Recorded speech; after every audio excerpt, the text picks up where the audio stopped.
The crowns of history shine bright, but their jewels are often soaked in shadows. Behind every royal portrait, the solemn gaze, the polished throne lies a ledger written not in ink, but in lives lost. Tonight, we strip away the gold and silk to uncover 30 rulers whose reigns turned into killing fields. Some you know, most you don't. But all left scars carved deep into human history. These are the 30 most murderous royals you never heard of, and their stories will follow you long after the screen goes dark. Before we dive in, make sure you're subscribed so you never miss a midnight descent into history's darker corners. And while you're here, tell me, where in the world are you listening from? And what time is it on your clock right now?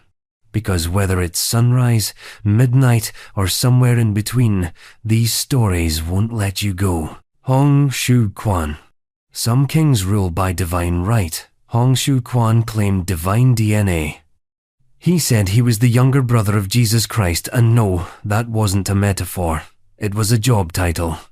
His celestial resume included recurring visions, an angelic tour of heaven, and a mission to exterminate demons.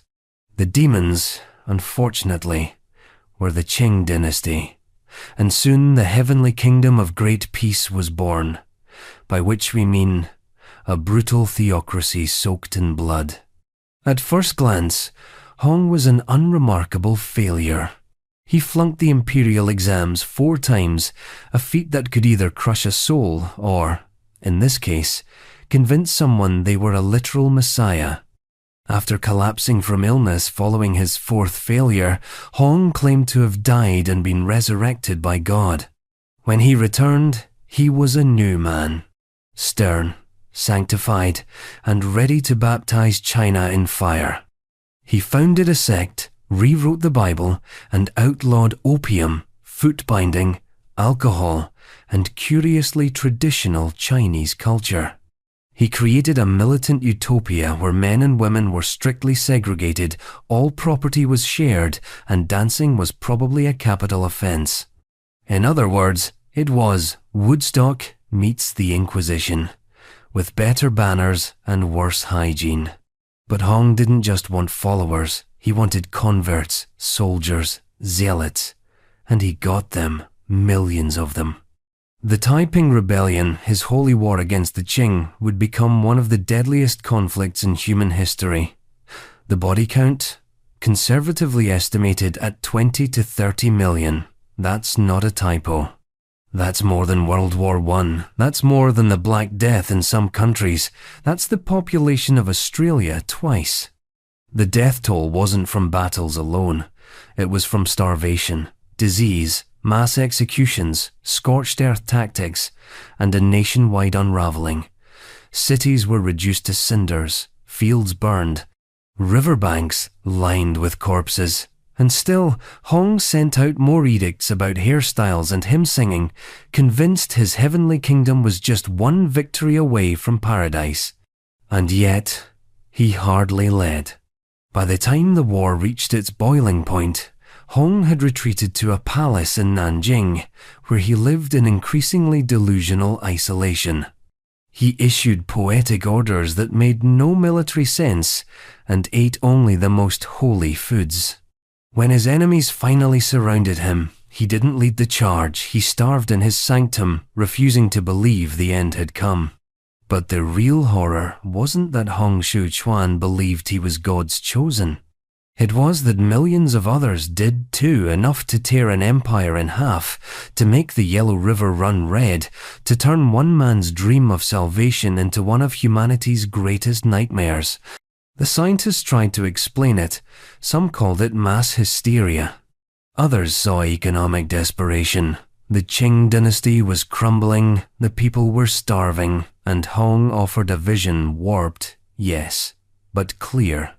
Still others point to charisma, propaganda, and the strange human weakness for certainty.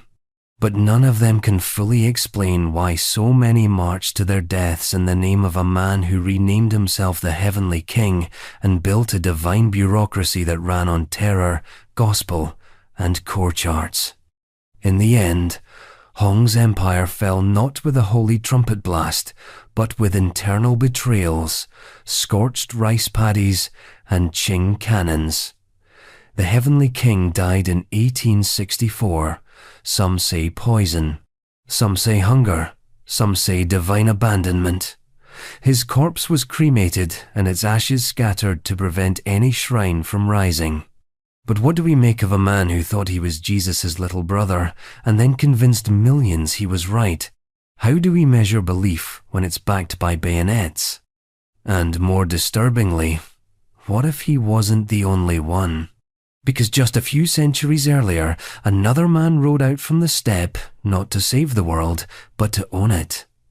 His name was whispered with dread from Europe to China. His legacy? Empires in ruins, cities erased, and pyramids made of skulls. He didn't claim to be God's brother. He just acted like God didn't matter. Genghis Khan. Imagine an empire stitched together by arrows and ambition. A man who began as a fugitive orphan and ended as a storm cloud that drenched half the world in conquest. Genghis Khan didn't start out with a throne, he carved one from the spine of the steppe. And unlike Hong Shu Quan, he didn't need divine visions. He had horses, tactics, and an unshakable certainty that everything that moved could, and probably should, be conquered. Born as Temujin, the boy who would become Genghis Khan began life on the outside looking in. His father was poisoned by rivals, his clan abandoned him, his family nearly starved. But hardship didn't crush him. It taught him one fundamental truth. Loyalty is earned through fear or reward, preferably both. And so, Temujin rebuilt. Slowly, patiently, like ice melting into floodwater. He didn't just unify the Mongol tribes, he reorganized them, burned their old allegiances, and made them part of something new. A war machine that respected merit over bloodlines, discipline over chaos. His soldiers could ride 100 miles without rest, sleep in the snow, fire arrows backwards at full gallop. In the chaos of medieval warfare, they were an alien force, fast, brutal, and precise. But Genghis wasn't content with winning tribal skirmishes. He wanted to break cities, empires, civilizations. And he did. Between 1206 and 1227, Genghis Khan's campaigns tore through northern China, Central Asia, and Persia. The numbers are staggering. Entire cities razed, populations vanished. Ancient libraries gone in a single siege.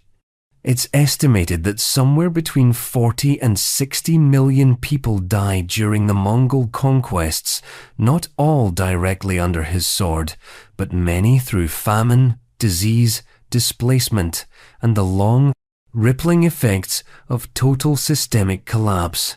That's 1 in every 10 humans alive at the time. Historians still debate the exact whole numbers from medieval chroniclers, tend to veer toward poetic exaggeration. But even with conservative estimates, the scale is apocalyptic. And what's more chilling is that Genghis didn't see this as cruelty. He saw it as strategy. He believed that terror was a tool the faster a city surrendered, the fewer arrows he'd have to waste. Resistance was a moral failure. Submission was efficiency. To the Mongols, it was business. And yet, for all the destruction, Genghis Khan also built. Or at least, he cleared the space for building. The Pax Mongolica, the Mongol peace, allowed trade routes to flourish across Eurasia. Ideas, goods, and diseases traveled faster than ever before. Merchants and diplomats could move from Venice to Beijing under the Khan's protection. It was civilization by fire, first burn it down, then draw a map on the ashes. He created a postal system, standardized weights and measures, promoted religious tolerance not out of idealism but pragmatism. He wanted loyalty, not liturgy. His administration was lean and ruthless, but functional. And therein lies the mystery. How do we reconcile the destroyer and the administrator, the city-leveling warlord and the proto-globalist reformer? One scholar's tyrant is another's accidental modernizer. Was Genghis Khan a genocidal maniac or the engine of Eurasian connectivity? The answer is both, or neither, or worse. It doesn't matter. Because Genghis didn't care what history would say. He didn't think in legacy. He thought in terrain, troop counts, and surrender timetables. When he died in 1227 suddenly, during a campaign against the Western Shah, he left no monumental tomb, no pyramids, no statues. His body was buried in secret. The location was never found. According to some tales, the funeral escort killed everyone they passed to preserve the mystery. True or not, the symbolism is potent. A man who remade the world, then vanished into it. Scientists have tried to trace the impact. Demographers argue over mortality rates. Geneticists point out that a staggering percentage of men in Central Asia carry DNA markers linked to Genghis's lineage, possibly as many as 1 inch 200 men worldwide. He may be the most biologically successful man in human history, a legacy written not in ink, but in chromosomes. But there's still something unresolved. Something that lingers beneath the heroic bronze statues and sanitized historical documentaries.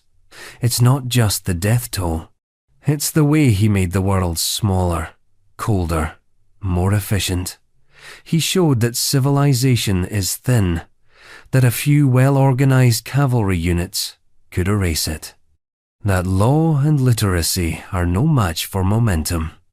And if Hong Shu Quan was a firebrand cloaked in scripture, Genghis Khan was the storm that needed no justification.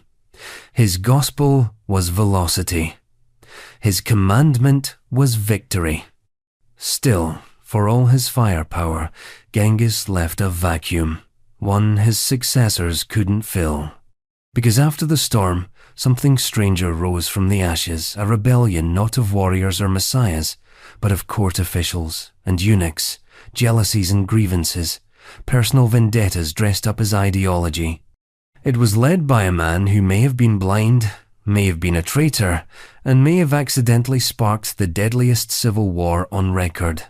His name was An Lushan, and what followed was something that even Genghis would have called excessive. An Lushan.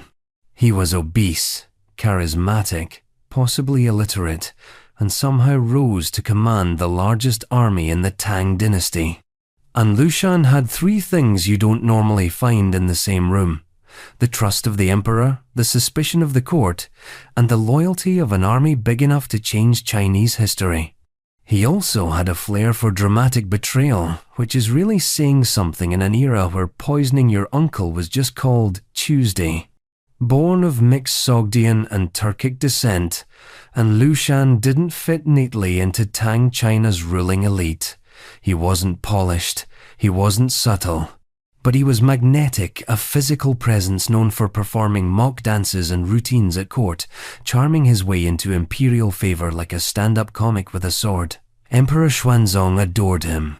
So did the emperor's infamous concubine, Yang Guifei, who referred to him affectionately as her adopted son. And if that sentence doesn't immediately raise a few red flags, it should.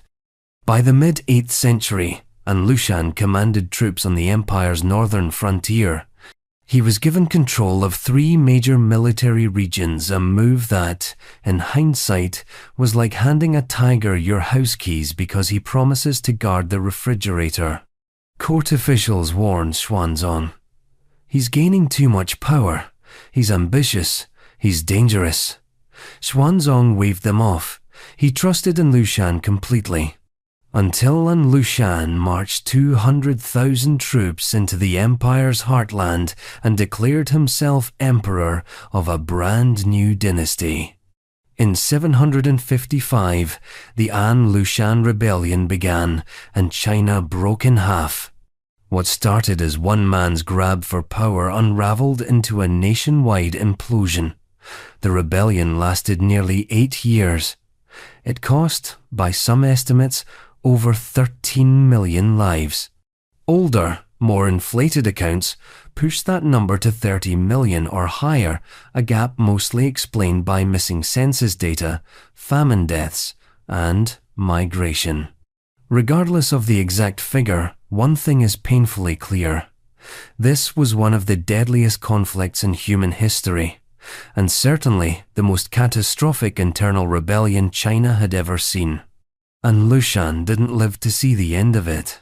He declared himself emperor of the Yan dynasty, moved into the imperial palace at Luoyang, and soon began acting like a paranoid despot, blind, bitter, and lashing out at imagined traitors. In 757, he was assassinated by his own son. Patricide, they called it. Dynasty management, his son probably called it. And still, the war raged on for another 5 years. The thing is, An Lushan's rebellion wasn't just violent, it was disorienting. The Tang Empire had long been viewed as a golden age of Chinese culture, poetry, art, cosmopolitanism. But all that fell apart when cities were razed, rice fields were abandoned, and civil servants traded pens for swords. For a while, nothing made sense. Government ministers became warlords, monks took up arms. Refugees wandered across a landscape that had once been the most sophisticated bureaucracy on earth, now just roads leading to nowhere. Historians still argue over what triggered it. Some say it was the Tang's over-reliance on foreign generals. Others blame internal corruption, decadence, the growing power of eunuchs at court. Some point to the fact that the military system was stretched too thin, the economy too dependent on tax revenues that vanished with each burned province. But the truth may be simpler and darker. One man, given just enough power, can break a nation. Modern scholars don't talk about An Lushan as much as they talk about what came after. The Tang dynasty survived technically, but it never recovered. The central government weakened, bandits ruled the countryside. The dazzling cultural capital of Chang'an became a shadow of itself. Poetry written after the rebellion is noticeably more cynical, more melancholic, obsessed with themes of decay, impermanence, and the absurdity of power. There's a certain bitter irony here. An Lushan, the man who performed comedic skits for the emperor, accidentally became the tragic punchline to an empire's grand story. He rose through charm and betrayal, and died in the ruins he helped create, not as a hero, not even as a villain, but as a grim reminder that loyalty is often a performance, and power is always a wager. And yet, as devastating as An Lushan's rebellion was, it didn't stand alone. Because just a few centuries later, another emperor would rise in the twilight between dynasties and usher in one of the longest, bloodiest transitions in Chinese history. A man crowned not for his charisma or vision, but by conquest, plague, and dynastic collapse. His name would be nearly forgotten outside China, but the consequences of his reign would echo through 25 million deaths. His title was simple, Emperor, but history remembers the transition he helped unleash as nothing short of catastrophic. Shunzi Emperor, with Regent Dorgan, later Kangxi.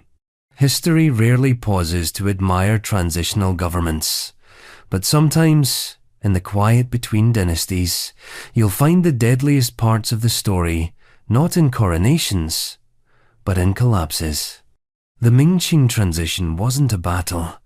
It was a long, unsteady avalanche with bodies buried beneath banners. And at its center stood a child emperor, a calculating regent, and a dynasty that rose through ashes rather than applause. The Shunji Emperor was 6 years old when he became the first Qing ruler to sit on the throne of a fully conquered China. But let's not pretend he had any real power. The real force behind the throne was Dorgan, his uncle, a Manchu prince and regent who led the final campaigns against the remnants of the Ming. Dorgan didn't wear a crown, but he made imperial decisions with imperial authority. A shadow emperor, dressed in silk and strategy. Their reign began in 1644, but the transition had started decades earlier. The Ming dynasty was collapsing under the weight of economic dysfunction, corruption, famines, and a series of increasingly ineffective emperors. When a rebel army led by Li Zicheng captured Beijing, the last Ming emperor hanged himself on a hill behind the Forbidden City, a fittingly theatrical end to a regime known for ceremony over substance. But instead of a new Chinese-led dynasty taking over, the power vacuum invited the Manchus in. They were outsiders, northern nomads, who had slowly built a political and military machine of terrifying efficiency. When Dorgan entered Beijing with the Shunji Emperor in tow, it wasn't liberation, it was consolidation. The Qing dynasty had arrived, and with it came a body count. Historians estimate between 20 and 25 million people died during the Ming-Qing transition. This wasn't a single war, it was a mosaic of rebellions, purges, military campaigns, and famine spirals that rippled across decades. Ming loyalists launched desperate resistance movements in the south. Former generals defected, switched sides, then defected again. Cities were burned, retaken, and burned again. Civilians were caught between shifting front lines that respected no neutrality. Dorgan, though often overlooked in popular history, was a meticulous architect of conquest. Under his leadership, Qing forces pursued rebels across China, suppressing uprisings with swift and ruthless efficiency. He implemented the infamous Q order, which forced Han Chinese men to adopt the Manchu hairstyle shaved front with a braided ponytail in the back or face execution. It was less about fashion and more about dominance, a visible marker of submission to a foreign rule. And yet, for all the devastation, there was also design. The Qing weren't simply raiders. They wanted to govern. They studied Chinese bureaucracy, Confucian ritual, and classical literature with almost obsessive intensity. Dorgan died in 1650, leaving the young Shunji to rule in his own right. His reign was short, he died at 22, but his son, the Kangxi Emperor, would eventually become one of the longest reigning and most revered emperors in Chinese history. But make no mistake, that stability was bought with unthinkable human cost. During the consolidation period, waves of peasant rebellions rocked the countryside. Whole regions were depopulated. The Qing military campaigns in the southwest against Ming loyalist strongholds turned towns into ghost cities. Drought and disease followed wherever order broke down. And unlike the rapid fire of a modern war, this suffering unfolded over decades, slow, suffocating, and impossible to escape. So why don't we talk about it more? Partly because the Qing succeeded. They rebranded the story. The horrors of conquest were tucked behind civil service exams, Confucian temples, and imperial painting scrolls. The dynasty emphasized harmony, tradition, and prosperity. But dig beneath the surface, and the foundations are soaked in the trauma of transition. And scientists, economists, historians, they've tried to track the ripples. The NBER published analyses showing that the demographic collapse during this period was one of the most severe in Chinese history, worse in some provinces than even the Taiping Rebellion. Climate data suggests that El Niño patterns worsened famines, war-induced agricultural failure multiplied the toll, but all of that is just analysis. The truth is simpler and more haunting.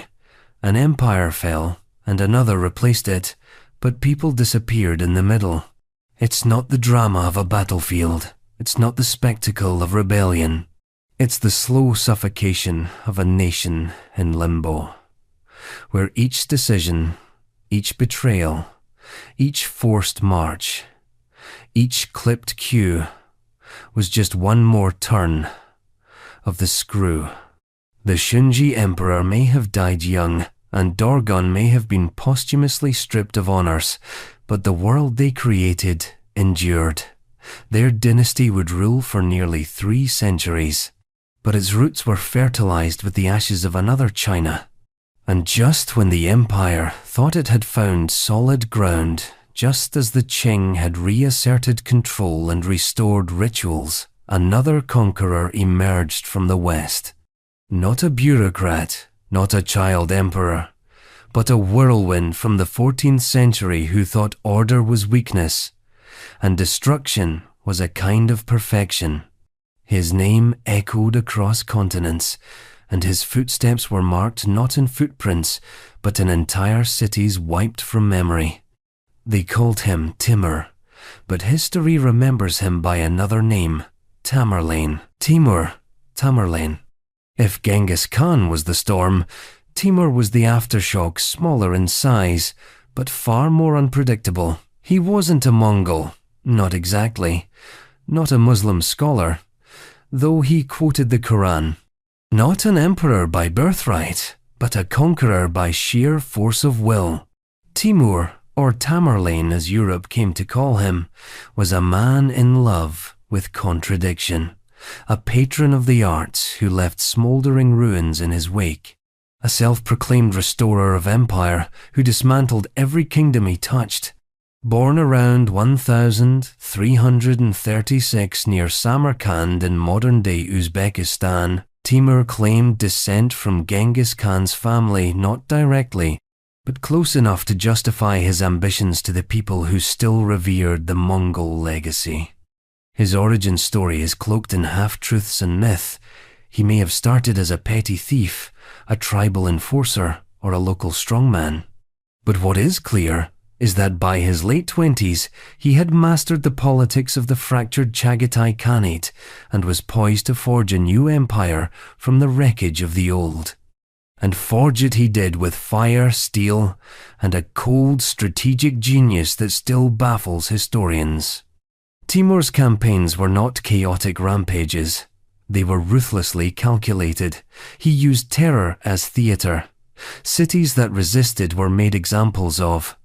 Cities that submitted were folded into his bureaucracy, taxed, and if lucky left standing. His empire stretched across Persia, the Caucasus, Mesopotamia, parts of India, and into Anatolia. From the late 1372 to his death in 1405, Timur's forces launched campaign after campaign, sparing few and fearing no one. The numbers attached to his conquests are staggering. Modern estimates attribute approximately 17 million deaths to his wars, and while that figure is debated, the scale of destruction is not. Entire regions were depopulated, infrastructure collapsed, trade routes turned to dust. Timur didn't just defeat armies, he dismantled economies, erased resistance, and left power vacuums that wouldn't be filled for generations. But here's the unsettling twist. He thought he was building something. Timur styled himself as the heir to both the Mongol world order and the Islamic Golden Age. He commissioned grand mosques, observatories, and palaces in Samarkand. He brought artists, scientists, and architects from conquered cities back to his capital, sometimes voluntarily, often not. The irony? Samarkand became a center of science and culture, while the rest of the empire burned. It's hard to reconcile. He ordered the deaths of thousands in Isfahan, then used the spoils to fund the construction of one of Central Asia's most beautiful madrasas. He reduced Delhi to chaos in 1398, then turned around and held philosophical debates in court a year later. So what was he? A barbarian in scholar's clothing? A reformer with a scimitar? Historians have tried to pin Timur down for centuries. Some describe him as a proto-nationalist, building a Central Asian identity rooted in Islam and conquest. Others see a man so obsessed with legacy that he couldn't distinguish building from breaking. He quoted scripture in battle speeches, but cared little for religious consistency. His enemies were as likely to be Muslim rulers as Christian ones. What mattered wasn't belief, it was control. Even his death is laced with irony. In 1405, Timur set out on yet another campaign, this time against the Ming dynasty of China. It would be his most ambitious campaign yet, and almost certainly a disastrous one. But before the army could cross the mountains, he died in Otrar, likely from illness brought on by the cold. His grand invasion never began, his troops turned back. And just like that, the man who spent a lifetime in motion stopped. His empire unraveled within decades. His descendants ruled fragments of territory, most notably the Mughal Empire in India. But the cohesive whole, Timur's brutal, glittering empire vanished almost as quickly as it had emerged. Scientists and demographers still debate how to categorize his impact. Was it genocide? Was it systemic warlordism? Was it the delayed collapse of Mongol infrastructure? Satellite imagery of abandoned cities and ghost settlements across Central Asia offers silent testimony to the scale of what he left behind. And yet, his tomb in Samarkand still stands, the Gur-e-Amir, crowned with blue tiles and Persian poetry. For all the destruction he sowed, Timur built a monument to permanence. He wanted to be remembered. And in a way, he got what he wanted. But remembrance is not the same as understanding. Because even centuries later, we still struggle to explain how a man could speak of paradise and leave only wreckage, how he could quote philosophers while torching cities, how he could believe, sincerely, that empire was a kind of divine art and conquest, the only brush worth using. And if Timur was the artist of annihilation, then what do we make of the man who followed him? A ruler not of deserts and steppe, but of Europe, not cloaked in silk, but in the robes of the Holy Roman Empire. A man who didn't claim divine blood, only divine purpose, and whose war would turn the heart of Europe into a centuries-long echo of fire, famine, and fractured faith. His name was Ferdinand. And the 30 Years' War was only the beginning. Ferdinand II, Holy Roman Emperor. If Timur ruled with iron certainty and a taste for destruction, Ferdinand II ruled with faith, or rather, with the weaponization of it. He was not a warlord or a frontier general, he was a trained theologian in royal armour, a devout Catholic who believed that divine order began with obedience and ended with fire. His war was not personal, not exactly, but it became one of the longest and most senseless religious conflicts in European history. And he started it by doing something seemingly harmless, revoking someone else's religious freedom. Ferdinand of Styria, as he was before, becoming Holy Roman Emperor, was born into Habsburg privilege in 1578. From a young age, he was educated by Jesuits, and taught that Protestantism wasn't just a rival doctrine, but an existential threat. This was post-Reformation Europe. After all, a continent that had turned theological disagreements into national crises. To Ferdinand, Protestantism was heresy, and heresy was a cancer. By 1619, Ferdinand had become Emperor Ferdinand II of the Holy Roman Empire, and his first order of business was unification through purification. He intended to roll back Protestant rights, reinforce Catholic orthodoxy, and restore Habsburg dominance over the patchwork of German principalities that made up the empire. This plan had one fatal flaw: nobody else agreed. Protestant nobles in Bohemia rebelled. You may have heard of their opening act, the Defenestration of Prague, where imperial officials were literally thrown out of a castle window. They survived, but the symbolism didn't twell. Bohemia declared Ferdinand deposed and replaced him with a Calvinist king. What followed was 30 years of devastation, involving nearly every major European power. It started as a local rebellion and metastasized into a pan-European religious war, a civil war, a dynastic conflict, and an early experiment in international power politics all rolled into one. The 30 Years' War, 1618–1648, wasn't a single clean narrative. It was a chaos collage, shifting alliances, religious rhetoric, masking territorial ambition, mercenary armies roving the countryside, and treaties broken as fast as they were signed. Ferdinand II insisted it was about Catholic restoration. France, a Catholic power, joined the Protestant side out of pure strategic spite. Sweden invaded the German states not to save souls, but to expand its influence. Spain, already bleeding from its empire, joined in and bled more. And amid all this, Central Europe became a graveyard of ambition and unintended consequences. Estimates vary, but somewhere between 4.5 and 8 million people died during the 30 Years' War. This wasn't an era of large, clean battlefields and heroic cavalry charges. Most of the deaths came from disease, starvation, and societal collapse.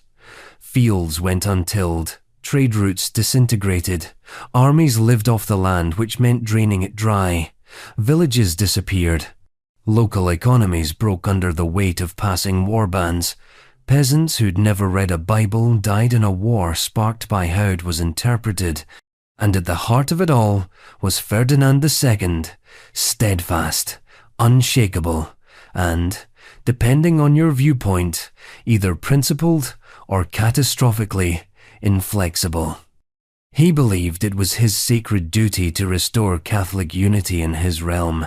But faith, when fused with politics, often becomes something colder, less redemptive, more administrative.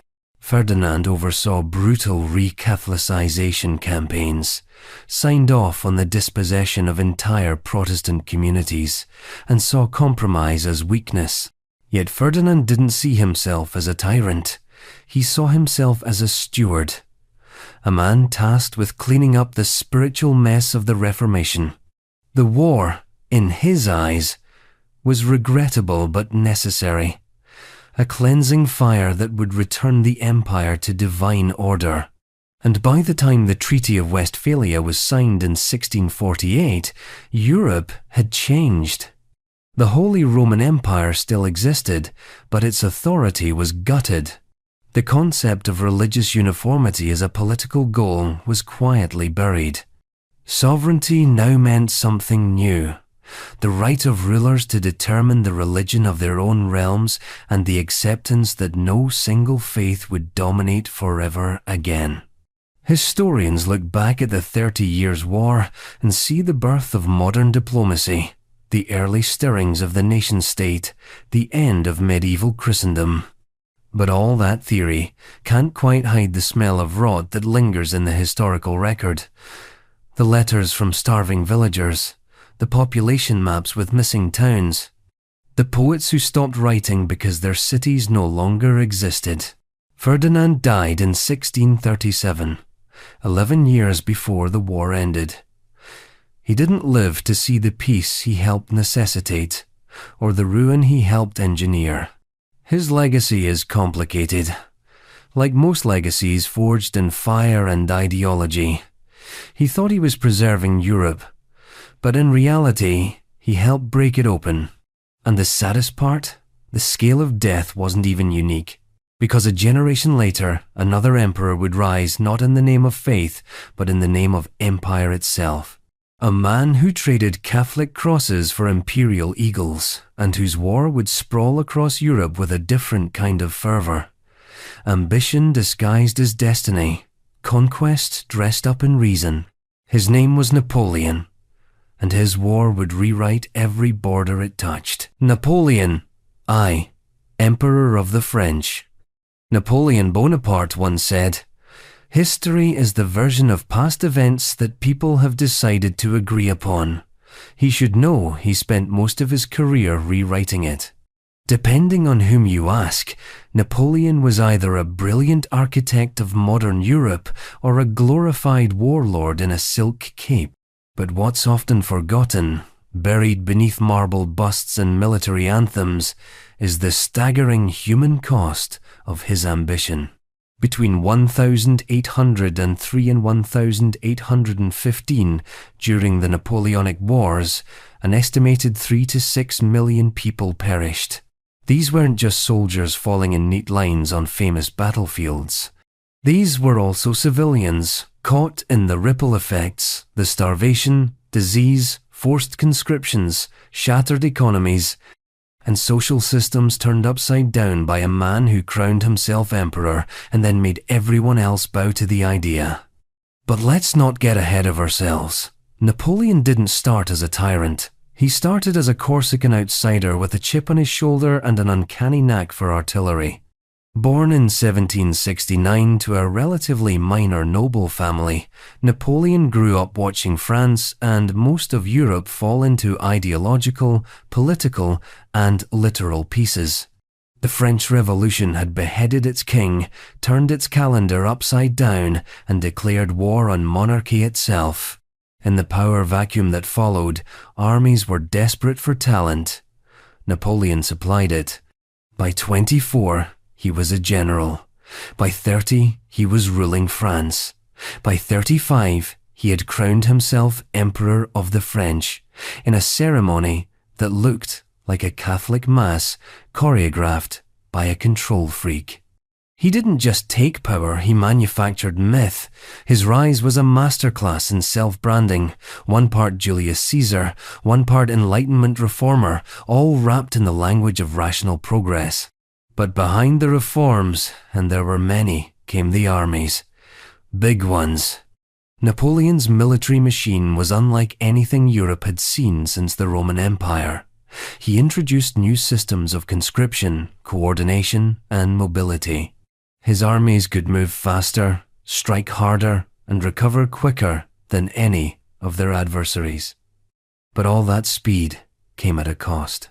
His wars spanned nearly every major European power: Austria, Prussia, Russia, Spain, Britain. Every time he conquered a new territory, he installed a puppet regime, redrew the borders, restructured the laws, and drafted the locals into his ever-growing military. Napoleon's campaigns weren't just frequent, they were relentless. He fought over 60 battles during his career, many more than the combined lifetime tallies of Julius Caesar, Alexander the Great, and Frederick the Great. Each one carried a toll, not just in bodies but in the fraying of Europe's political fabric. The social order that had defined Europe for centuries cracked under the weight of his reforms and invasions. Take the Peninsular War in Spain, a brutal conflict that dragged on from 1808 to 1814. Napoleon had tried to install his brother Joseph as king. The Spanish resisted. What followed was a long, grinding campaign of occupation, guerrilla warfare, reprisals, and economic collapse. Some historians consider it an early form of total war, not because of its scale, but because of how deeply it affected the civilian population. Famine spread, cities were devastated. The Spanish monarchy never fully recovered. Then there was the Russian campaign of 1812. Napoleon invaded with over 600,000 troops, the largest army Europe had ever seen. By the time he limped back across the frozen border, fewer than 100,000 remained. The reasons are many: logistical overreach, scorched earth tactics, bitter winter, but the result was clear. Europe's most powerful man had broken his army against a land he thought he could bend. Yet Napoleon's genius was that he kept coming back, even after exile, even after defeat. In 1815, he returned from the island of Elba and ruled for 100 days before being decisively beaten at Waterloo. That final defeat earned him a one-way trip to the remote island of St. Helena, where he would die quietly and bitterly in 1821. Modern historians are still trying to untangle the contradictions. Napoleon gave France its civil code, centralized administration, and secular schools. He abolished feudal privileges and promoted legal equality, at least in theory. But he also reinstated slavery in French colonies, censored the press, and crowned himself like a man, afraid someone else might forget whose empire it was. His wars shattered monarchies, but also inadvertently paved the way for new ones. He spread revolutionary ideals while crushing revolutions. He claimed to represent the people while ruling as an emperor. And above all, he left behind a Europe littered with graves and reeling with change. The scientists and analysts look back and point to the effects: demographic shifts, economic realignments, the rise of nationalism. They say Napoleon's wars taught Europe that no single man should be allowed to redraw the map unchecked, but that lesson would not be learned, not entirely, not permanently. Because even as Europe buried its dead and drafted new treaties, another king ruled a land far removed from the courts of Versailles and Vienna. A man who wore no laurel wreaths, but rubber-stained gloves. A monarch whose domain wasn't France or Spain, but the Congo. His war wasn't fought with battalions. It was outsourced, franchised, and brutalized through silence. And its death toll? Arguably higher than Napoleon's, possibly as high as 10 million. His name was Leopold II, and his empire was carved not by conquest, but by permission. Leopold II, King of the Belgians. Leopold II never led armies into battle. He didn't shout across a battlefield or ride through a smoking capital on horseback. His weapon was bureaucracy. His battlefield was paperwork. His uniform was a tailored suit worn in the marble halls of European diplomacy.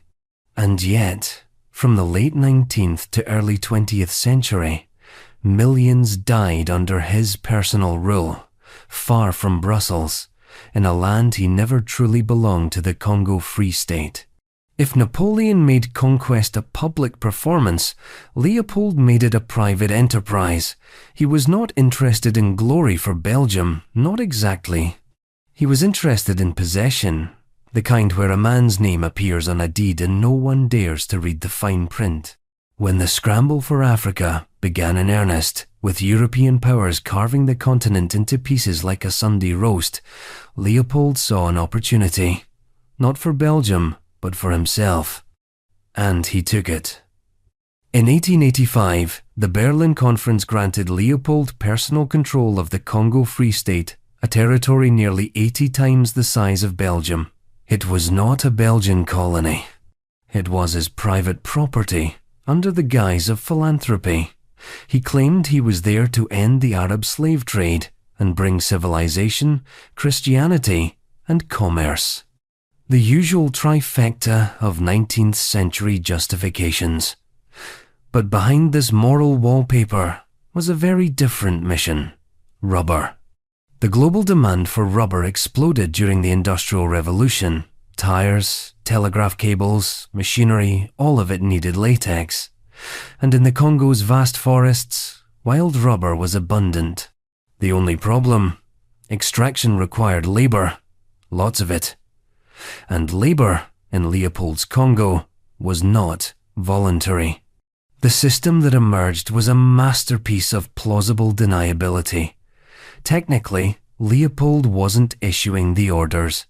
The administration was run by concession companies, privately owned entities given the right to extract resources and keep most of the profits, but they operated under charters signed by Leopold. They were accountable to his regime. They had one job: produce quotas, meet them, or face punishment. And punishment came in many forms. While historians continue to debate the precise death toll, Credible estimates range from 1 million to as high as 10 million lives lost between 1,885 and 1,908. The lower numbers are considered conservative, based on demographic studies that attempt to reconstruct the missing. The higher numbers reflect the collapse of entire regions, villages emptied, populations never accounted for again. The cause of this catastrophe wasn't a single war or a central genocide. It was administrative violence, systemic coercion, and a vacuum of oversight. Villages were tasked with meeting impossible rubber quotas. If they failed, colonial agents raided their food stores. If resistance was suspected, hostages were taken. Entire communities were uprooted to force labor migration. The toll wasn't always immediate. Often, it was the long arc of collapse, famine from destroyed crops, disease and overworked populations, and social fragmentation that shattered generations. But perhaps the most disturbing part is how quietly it all happened. Leopold mastered the art of image management. In Europe, he presented himself as a philanthropist, a civilizing hero. He commissioned reports, sponsored humanitarian congresses, and erected statues of himself that still stand today.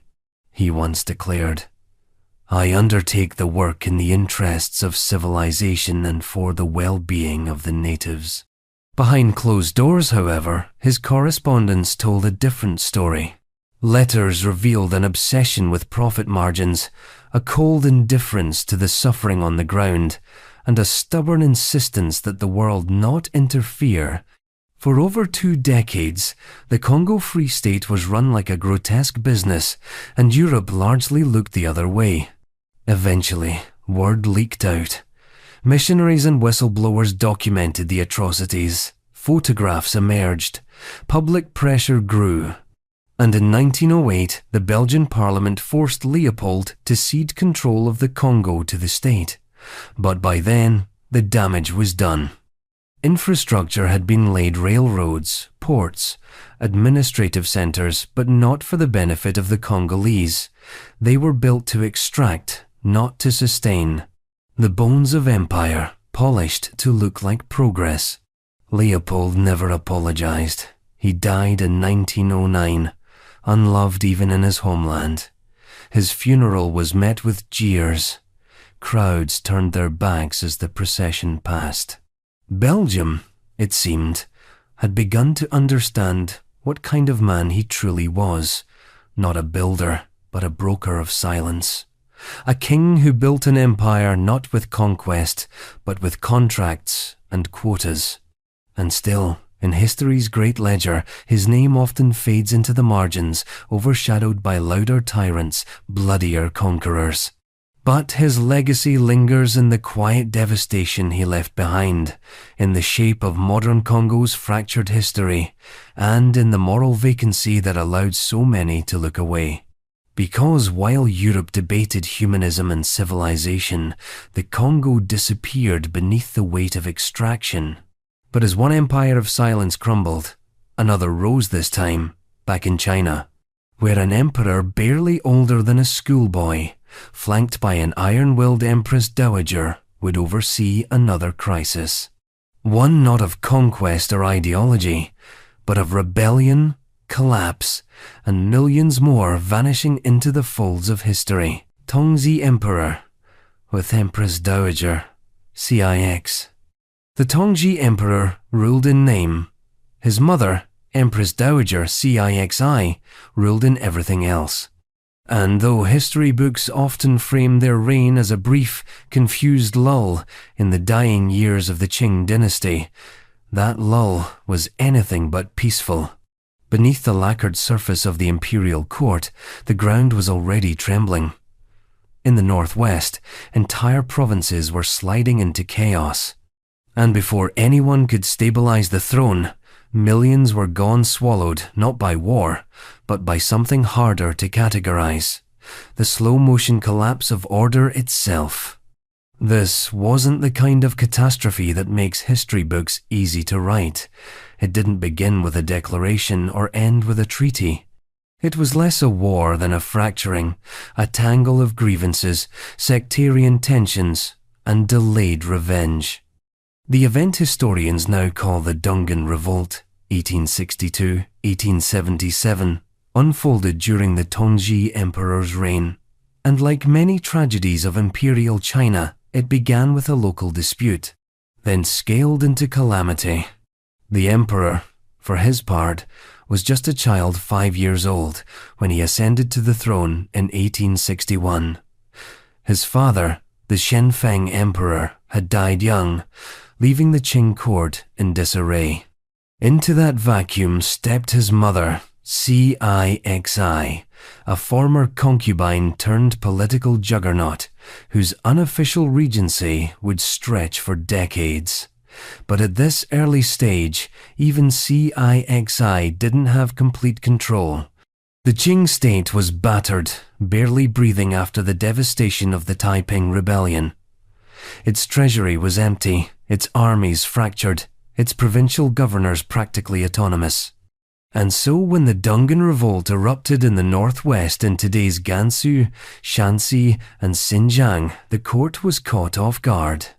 The spark was deceptively small, a dispute between Hui Muslim traders and Han officials, but that spark landed on a landscape primed for combustion. Decades of ethnic tension, economic inequality, and religious distrust had already built up in the region. Once fighting began, it spread like a storm through the Muslim-majority towns and the surrounding Han communities. The Qing response was uneven. In some regions, they tried negotiation. In others, they deployed troops.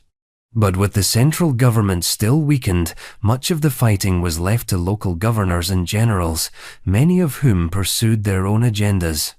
Armies were hastily raised, often poorly supplied and barely loyal. In many areas, the fighting collapsed into village-by-village civil war, with alliances shifting based on survival, not ideology. And the cost? Conservative estimates place the death toll in the millions. Some historians speak of tens of millions in lost population across the Northwest, not only through direct violence, but through starvation, disease, and displacement. The term Dungan Revolt doesn't quite capture the scale. This was less a rebellion than a regional unmaking, where governance disappeared, infrastructure dissolved, and society atomized. Even after the rebellion was nominally crushed in 1877, the land didn't heal. The Qing sent General Zhuozong Tang, better known in the West for the chicken dish, misnamed after him, to reconquer Xinjiang. His campaign succeeded militarily, but left large swaths of territory scorched, depopulated, and traumatized. Refugees streamed across borders. Muslim communities that had lived in China for centuries were permanently fractured, their trust in the state shattered. And the Tongji Emperor? He barely lived to see any of it. In 1875, at age 18, he died under mysterious circumstances, officially from smallpox, though rumors of foul play circulated immediately. His reign is often footnoted as a transitional blip, overshadowed by his mother's rising power and the dynasty's long twilight. But the reality is more haunting. Under his name, one of the most lethal episodes in Qing history unfolded, almost unrecorded in the imperial memoirs. As always, historians have tried to explain it. Some point to the collapse of the banner system, which had once organized Qing military and administrative life. Others cite the court's obsession with ritual over reform, the post-Taiping economic depression, or the ethnic divisions that had long festered between Han, Hui, Uyghur, and other communities. But no single cause accounts for the magnitude of the unraveling. The Dungan Revolt was not just a rebellion, it was a symptom of something deeper, a dynasty that could no longer see its own provinces until they were already burning. Empress Dowager Cixi, of course, emerged from it all more powerful than ever. With her son dead and no clear successor, she maneuvered to install her nephew as the next emperor, a young boy who would rule as the Guangxu Emperor. while CIXI continued to hold the reins from behind the screen. And it would be under Guangxu's reign, yet again under Cixi's shadow, that China would face a different kind of catastrophe. Not rebellion, not conquest, but famine, slow, silent, bureaucratically ignored. A famine that would kill over 10 million people, not because the land failed, but because the system designed to feed them had already collapsed. And once again, the emperor would be too young, the court too proud, and the warning signs all too familiar. Guangxu Emperor with Empress Dowager CIXI. By the time the Guangxu Emperor took the throne in 1875, China was already aging out of its old stories. The dragon still curled across palace tiles, the court still followed Confucian rites, and Mandarin still recorded everything in calligraphy, but the empire's heartbeat was faltering. Railroads were seen as heresy. Clocks were distrusted. The world outside was industrializing, mobilizing, and colonizing, and the Qing were still debating calendar reforms. Guangxu was only 4 when he was chosen to succeed the Tongzi Emperor, his cousin. In theory, this was a dynastic reset. A fresh start for a dynasty weighed down by decades of rebellion, invasion, and humiliation. But in practice, it was just a longer shadow of the same regency. Empress Dowager CIXI remained firmly in control. The boy emperor was a figurehead, a symbol to be protected, corrected, and, when necessary, sidelined. And yet, during his reign, or rather, during the period when his name was on the seal, one of the deadliest famines in Chinese history consumed the country. It started, as these things often do, with weather. Between 1876 and 1879, large swaths of northern China were gripped by a prolonged drought. Rivers shrank, crops failed, rain simply didn't fall. From the Yellow River Basin through modern-day Shanxi, and Hainan, harvests collapsed in sequence. But drought alone doesn't kill tens of millions.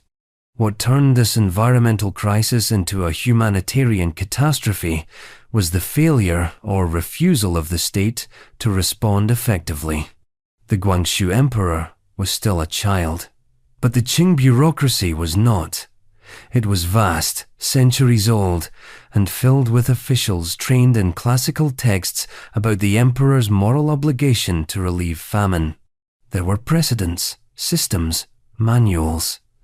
But the system had eroded, the treasury was drained from the recent rebellions, local governors were overwhelmed. The imperial court, still reeling from its own internal power struggles, responded with a mixture of slowness, detachment, and ritualized concern.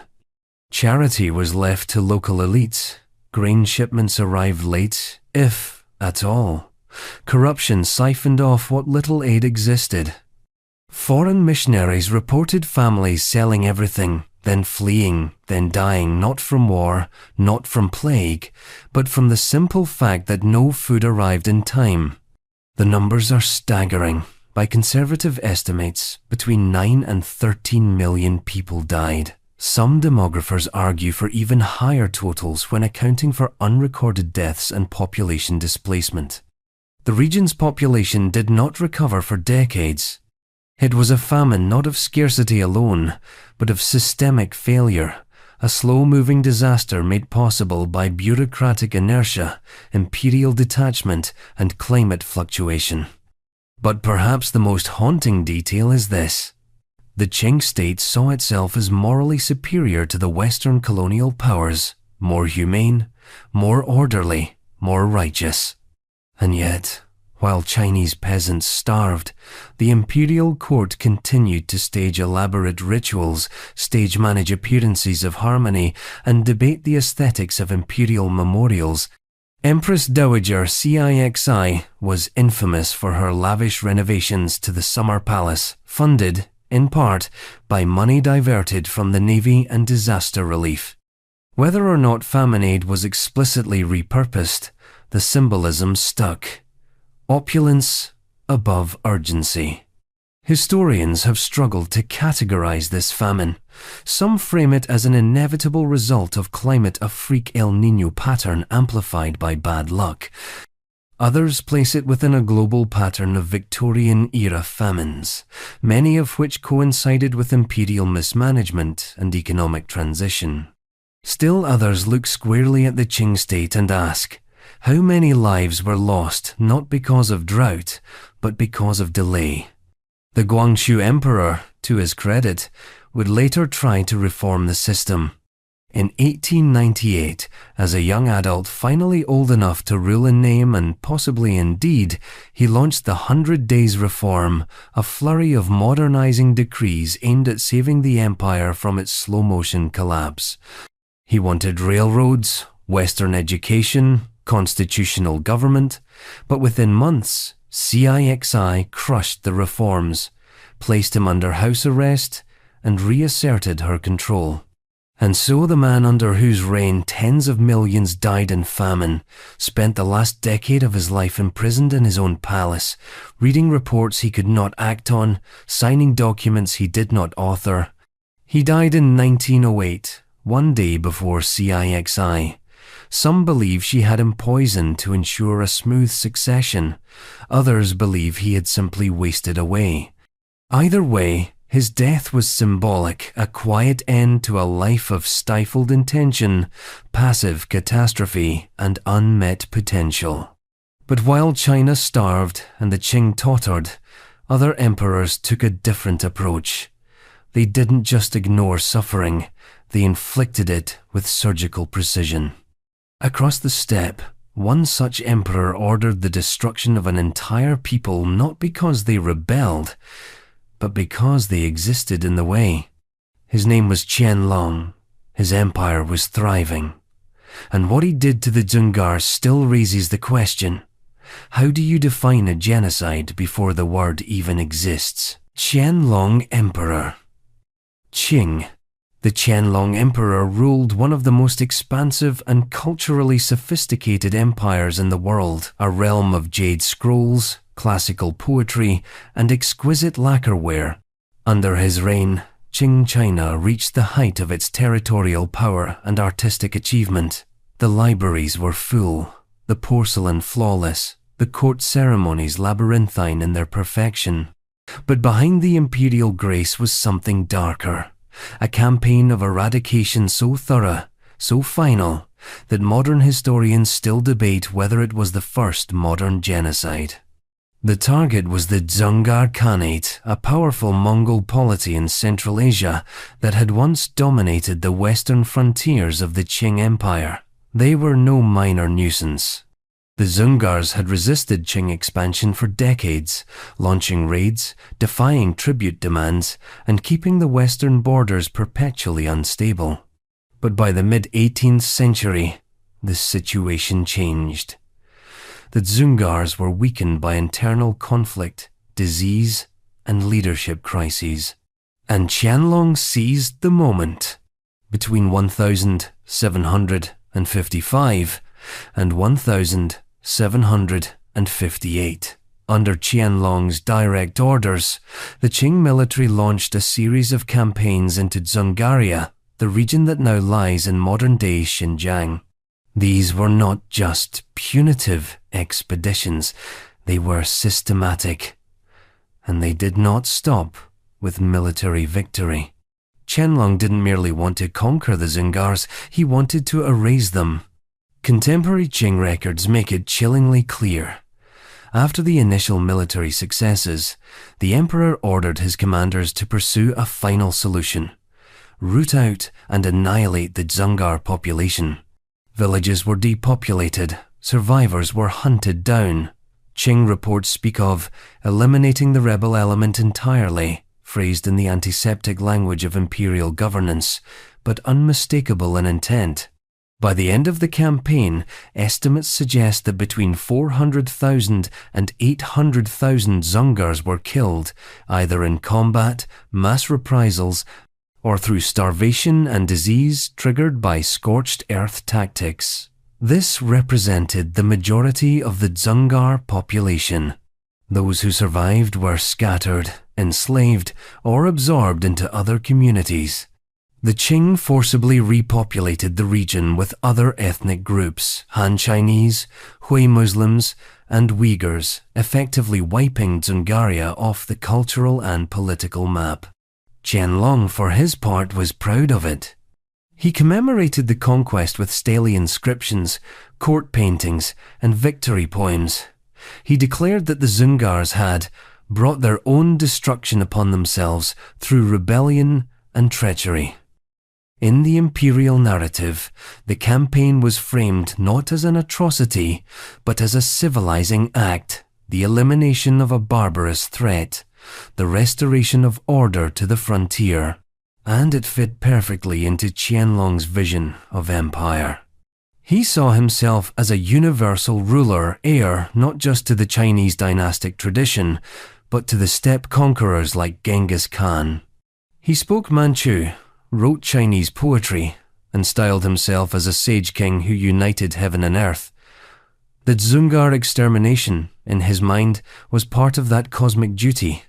A ruler does not merely defend the empire, he reshapes it. But modern historians view it differently.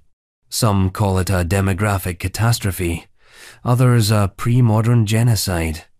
There was no word for genocide in the 18th century, but the intent was unmistakable. The Qing leadership did not merely defeat an enemy, they destroyed an ethnicity. They rewrote the ethnic map of Central Asia with such finality that the Dzungars ceased to exist as a coherent people.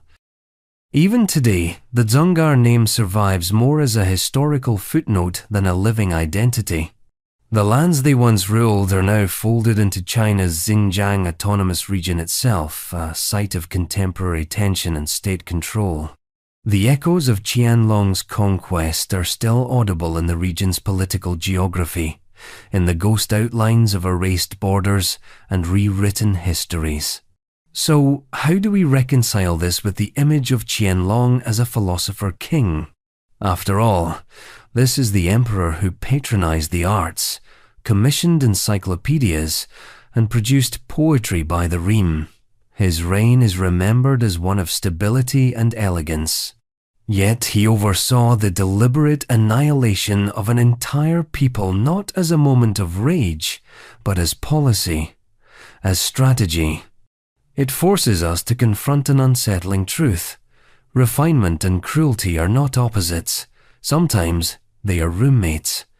And sometimes, the more refined the state, the more efficient its violence becomes. The silks get softer, the swords get sharper, the words get colder. And Qianlong was not alone in this paradox. Because across the sea, in a different empire with its own aesthetic obsessions and war machines, another ruler was preparing a campaign that would dwarf the Dzungar tragedy in sheer numbers. Not an emperor in name, but in ambition. Not Mongol, not Manchu, but Japanese. And under his rule, Korea would become a battlefield. 1 million would die. And the man behind it all wasn't driven by faith or reform, but something much simpler: legacy. His name was Toyotomi Hideyoshi, and he dreamed of conquest in brushstrokes and blood. Toyotomi Hideyoshi. If war were a theater, Toyotomi Hideyoshi would have directed it like a kabuki play, elaborate, symbolic, brutal, and perfectly timed. He was not born into power. In fact, he was barely born into stability. The son of a peasant foot soldier in 16th century Japan, Hideyoshi rose through ambition, cunning, and a razor-sharp instinct for hierarchy. He didn't inherit a legacy. He built one, brick by brick, until it spanned all of Japan. But when that wasn't enough, he looked outward toward Korea, then China, and imagined his name written across continents.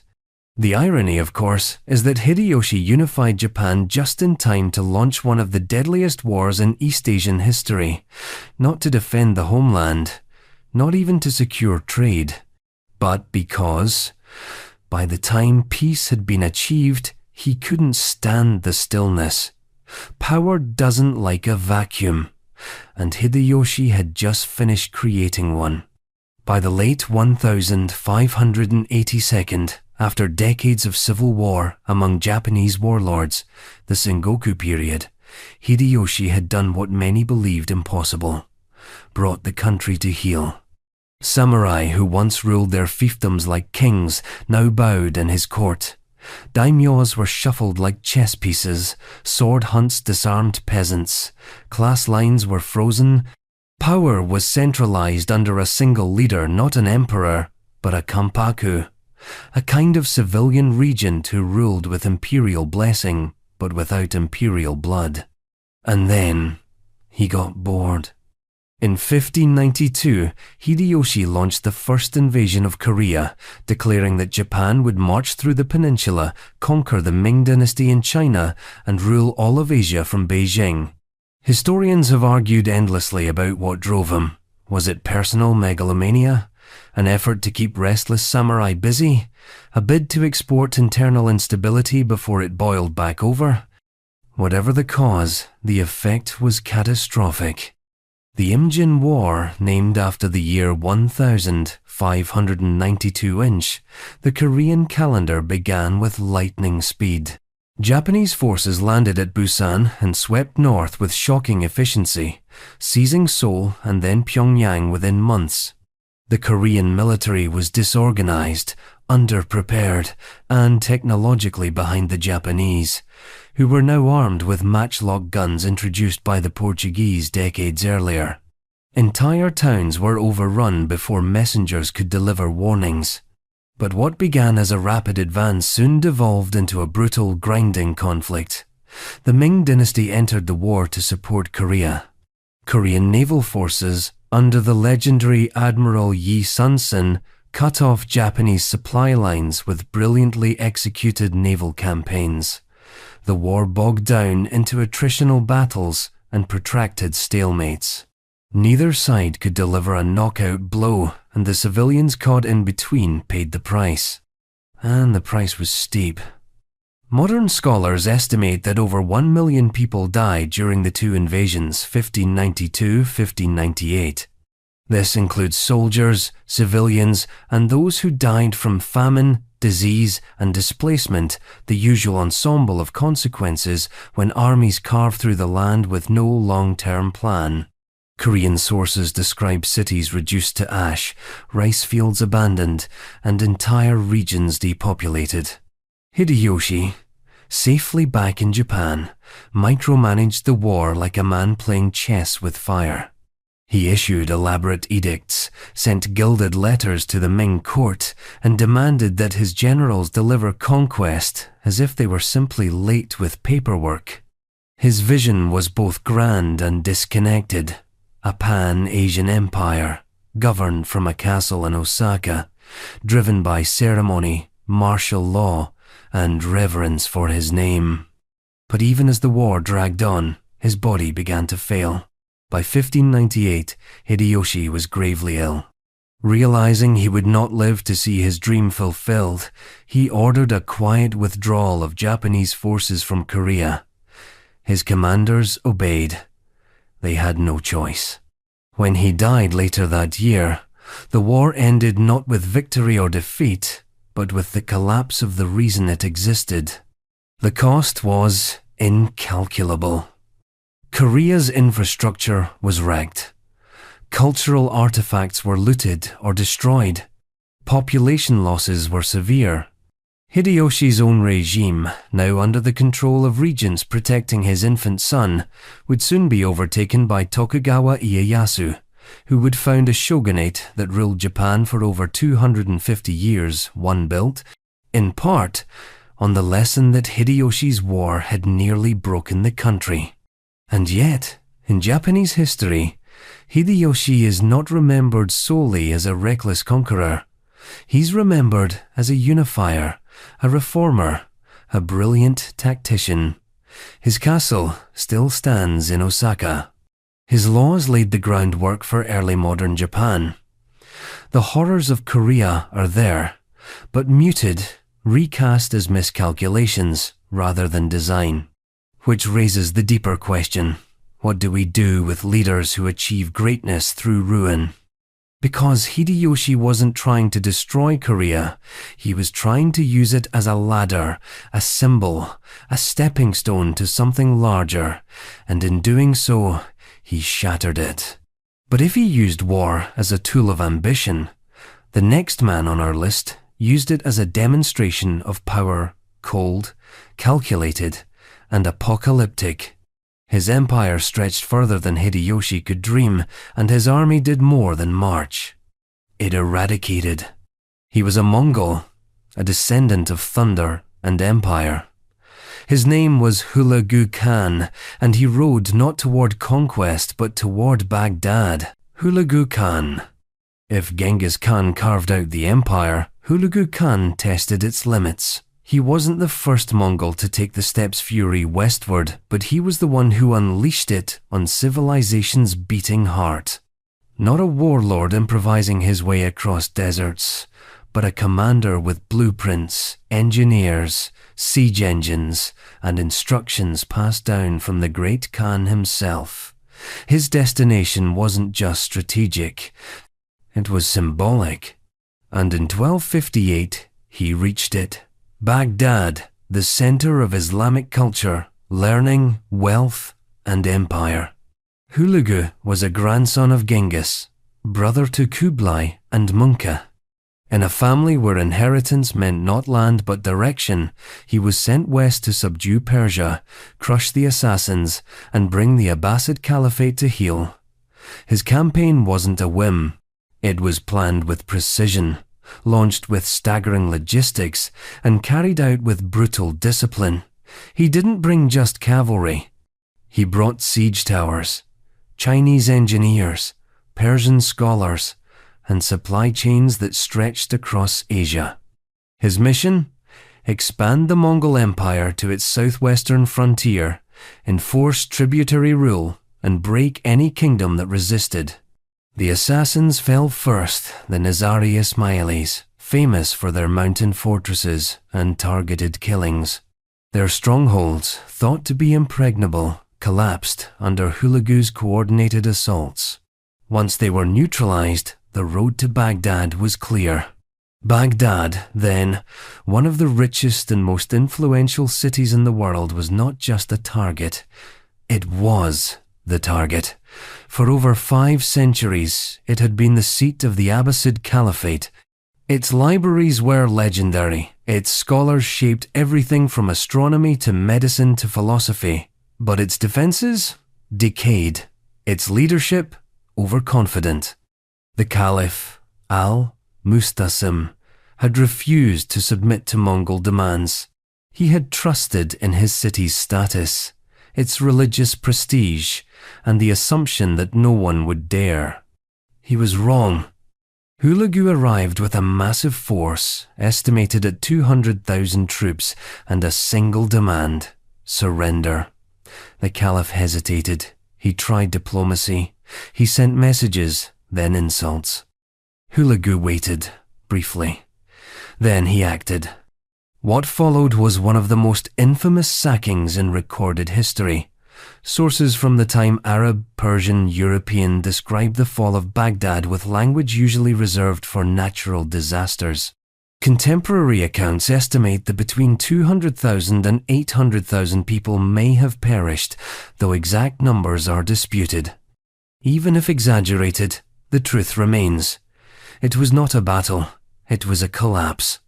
The city was breached, its walls shattered by catapults and fire. The Caliph was captured. The Mongols, pragmatic but pitiless, executed high officials, burned libraries, destroyed canals, and turned Baghdad from a metropolis into a ruin. The Tigris reportedly ran black with ink from book collections dumped into the river. Some say it ran red too, but we are not here for imagery, we are here for consequence. The sack of Baghdad didn't just mark the end of a city, it marked the end of the classical Islamic Golden Age. For centuries, Baghdad had been a hub of scholarship, home to institutions like the House of Wisdom. After 1258, that legacy fractured. The Mongols moved on. The caliphate never recovered. The region would rebuild in time, but the center had shifted spiritually, intellectually, geopolitically. And yet, Hulagu did not see himself as a destroyer. Like many Mongol commanders, he saw conquest as a tool of order. He spared scientists, engineers, artisans, anyone useful. He took Persian advisors, used Muslim and Christian allies, and built his own mini-empire in Iran and Iraq, later known as the Ilkhanate. He married into local dynasties, he minted coins, he stabilized trade. In other words, he followed the Mongol blueprint: destroy, then govern. But even among Mongols, Hulagu's campaign stood out. His invasion of the Islamic world created a permanent breach between the Mongol Khans and the Muslim powers. Many Muslims, even those who respected Mongol governance later, never forgave Baghdad. The trauma echoed for generations, in poetry, in politics, and in memory. Historians today still struggle with the contradictions. Was Hulagu a barbarian, or just a man fulfilling orders? A military genius, or a cynical instrument of empire? Was Baghdad doomed already weakened by its own internal rot, or was it obliterated unnecessarily, a victim of Mongol overreach? The question matters less than the aftermath, because in Hulagu's wake, there was a new map, a broken one. Trade would resume. Yes, Mongol governance in the Ilkhanate would bring temporary stability. But Baghdad, the intellectual beacon of the medieval Islamic world, would never again be what it was. And as Hulagu returned to his new capital, flush with loot and legacy, a different ruler across the continent in France would soon find himself caught in another kind of fire. Not one of conquest, but of religion. Not from abroad, but from within. Where brother turned on brother, noble turned on priest, and Paris turned on itself. His name was Charles IX, and his kingdom would soon run on fear, paranoia, and the wrong kind of faith. Charles IX of France. Charles IX was not meant to rule over an empire of ashes, but history rarely honors intention. He ascended the French throne in 1560 at the age of 10, following the death of his older brother. Young, emotionally fragile, and overwhelmed by the complexity of statecraft, Charles was immediately placed under the control of his mother, Catherine de' Medici, whose name would become synonymous with both Machiavellian cunning and France's darkest hours. The country he inherited was a tinderbox one spark away from religious civil war. That spark came fast, and the fires burned long. France, in the 16th century, was not a stable Catholic kingdom. It was a splintering state caught in the early throes of the Reformation. A sizable portion of the nobility had embraced Protestantism, particularly Calvinism, and called themselves Huguenots. They weren't just dissenters in the pews, they were political players, armed with militias, fortified cities, and royal blood in their veins. The Catholic establishment, meanwhile, saw the Reformation as heresy incarnate, and the monarchy, perched between both camps, teetered dangerously with every passing year. From 1562 to 1598, the French wars of religion consumed the country. Civil wars, plural, overlapping and compounding. Historians count 8 major conflicts interspersed with fragile truces, broken treaties, and retaliatory massacres. But the moment that came to define Charles IX's reign, the moment that scorched his name into the collective memory of France, occurred in the early hours of the 24th of August, 1572. The Street Bartholomew's Day Massacre. It began in Paris, just days after the politically calculated wedding between Charles's Catholic sister, Margaret of Valois, and the Protestant Henry of Navarre, a union meant to soothe the country's tensions. The guest list included Huguenot leaders from across France who arrived in good faith, hoping that the monarchy was finally moving toward tolerance. Instead, they walked into a trap. After an assassination attempt on Admiral Gaspard de Coligny, a leading Huguenot figure and one of Charles's advisors, the royal court panicked or plotted, depending on which source you believe. What's agreed upon is this.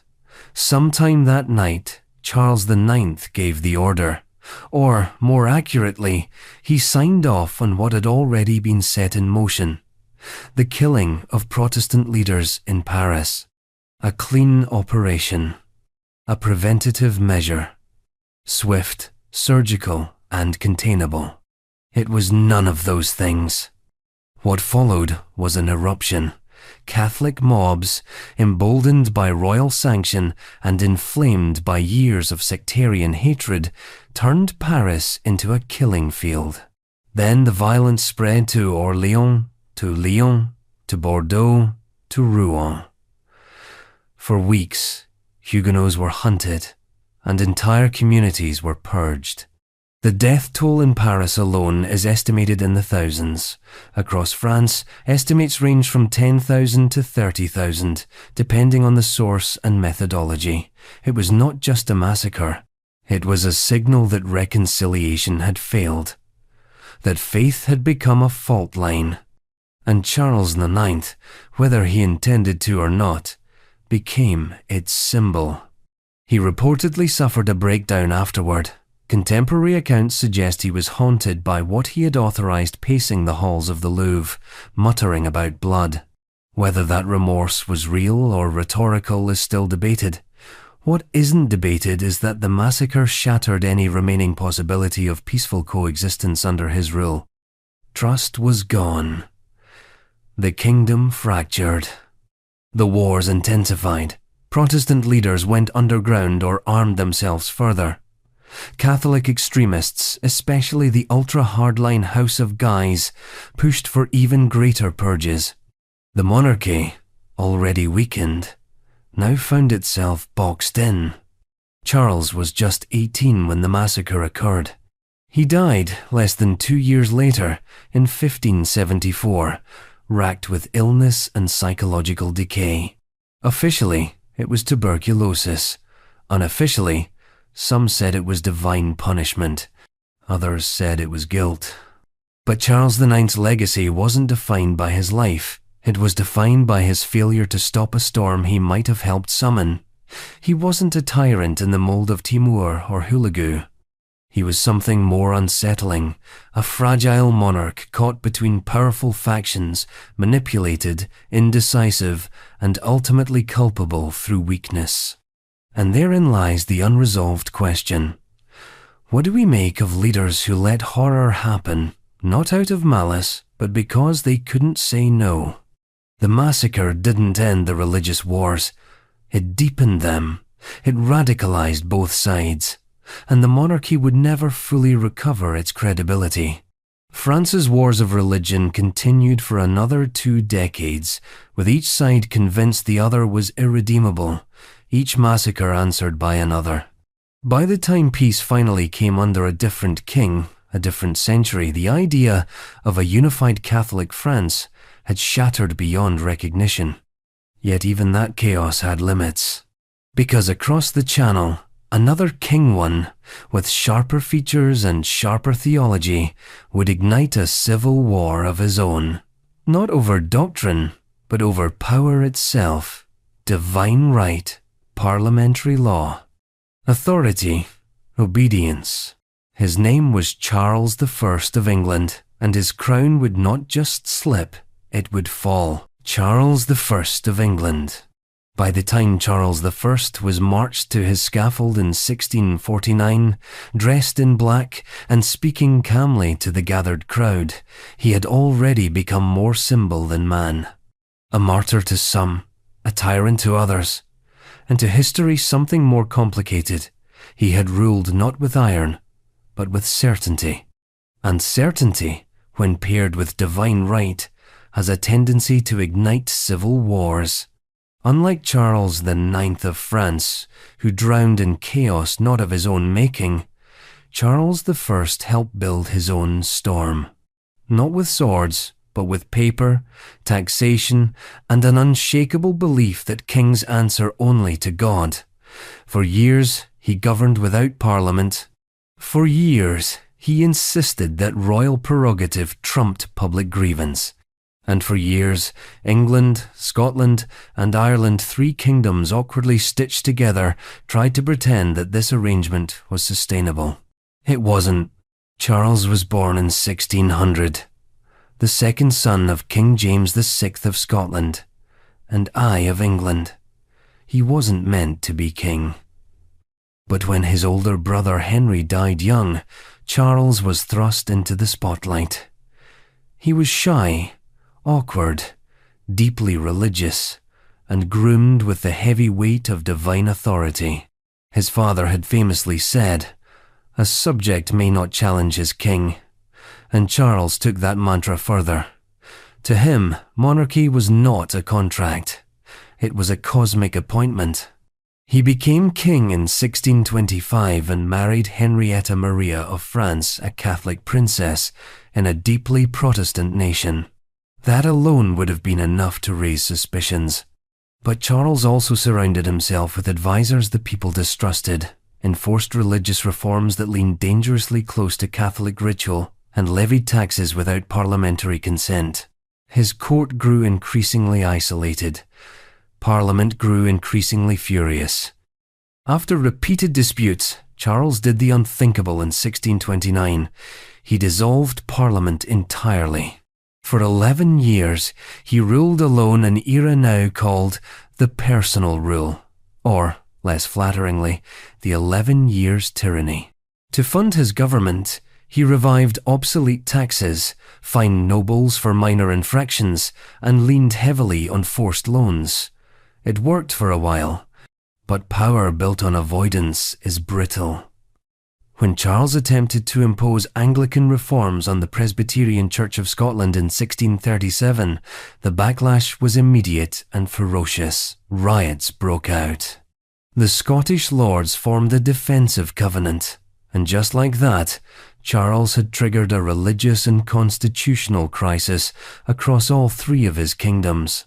Unable to suppress the rebellion without funding, Charles was forced to recall Parliament in 1640. But Parliament had changed. It no longer saw itself as a servant of the crown, it saw itself as a check on abuse of royal power. The resulting standoff metastasized into the Wars of the Three Kingdoms, a sprawling, interlinked series of civil wars in England, Scotland, and Ireland that would last a decade and kill over 200,000 people. A staggering toll for a population of roughly 5 million. The war was not simply Parliament versus King. It was factional, chaotic, and fluid. Royalists fought for tradition and monarchy.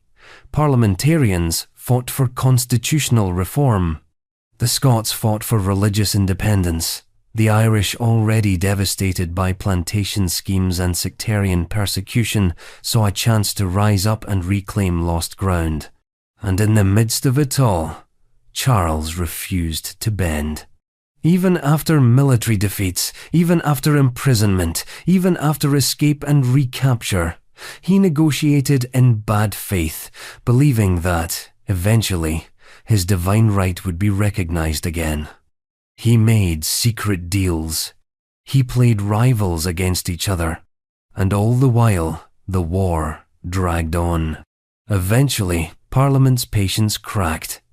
Radical factions, like the New Model Army, led by Oliver Cromwell, pushed for a final solution. Not exile, not abdication, trial. Charles I was tried for high treason against his own people, the first reigning monarch to face such a charge in Europe. The court, a legal construct with no precedent, found him guilty. He was sentenced to death. On the 30th of January, 1649, Charles stepped out onto a scaffold built in front of the banqueting house in Whitehall. He addressed the crowd not to confess, but to assert his innocence. "A subject," he said, echoing his father's doctrine, "is not bound to question his king." Moments later, the axe fell. His execution shocked Europe. Monarchs recoiled. If the English could kill their king, what did that say about divine order? What did it mean for monarchy itself? And yet, the killing of Charles didn't bring peace. The wars continued in Ireland and Scotland. Cromwell's republic turned into a military dictatorship. When monarchy was finally restored in 1660 under Charles's son, Charles II, the country had changed. The myth of divine unaccountable rule was damaged beyond repair. Charles I left behind no empires, no libraries, no golden age. He left behind a question: what happens when power believes it is unaccountable? His war didn't begin with fire, it began with arrogance and ended with an axe. But even that seems measured compared to what came next. Because the next king on our list didn't just preside over a war. He reigned while his empire committed a planned campaign of forced removal so vast, so catastrophic, that the modern world gave it a name: genocide. And in the dying days of the Ottoman Empire, Mehmed V sat at the top, silent, ceremonial, and presiding over the vanishing of a people. Mehmed V, Ottoman Sultan.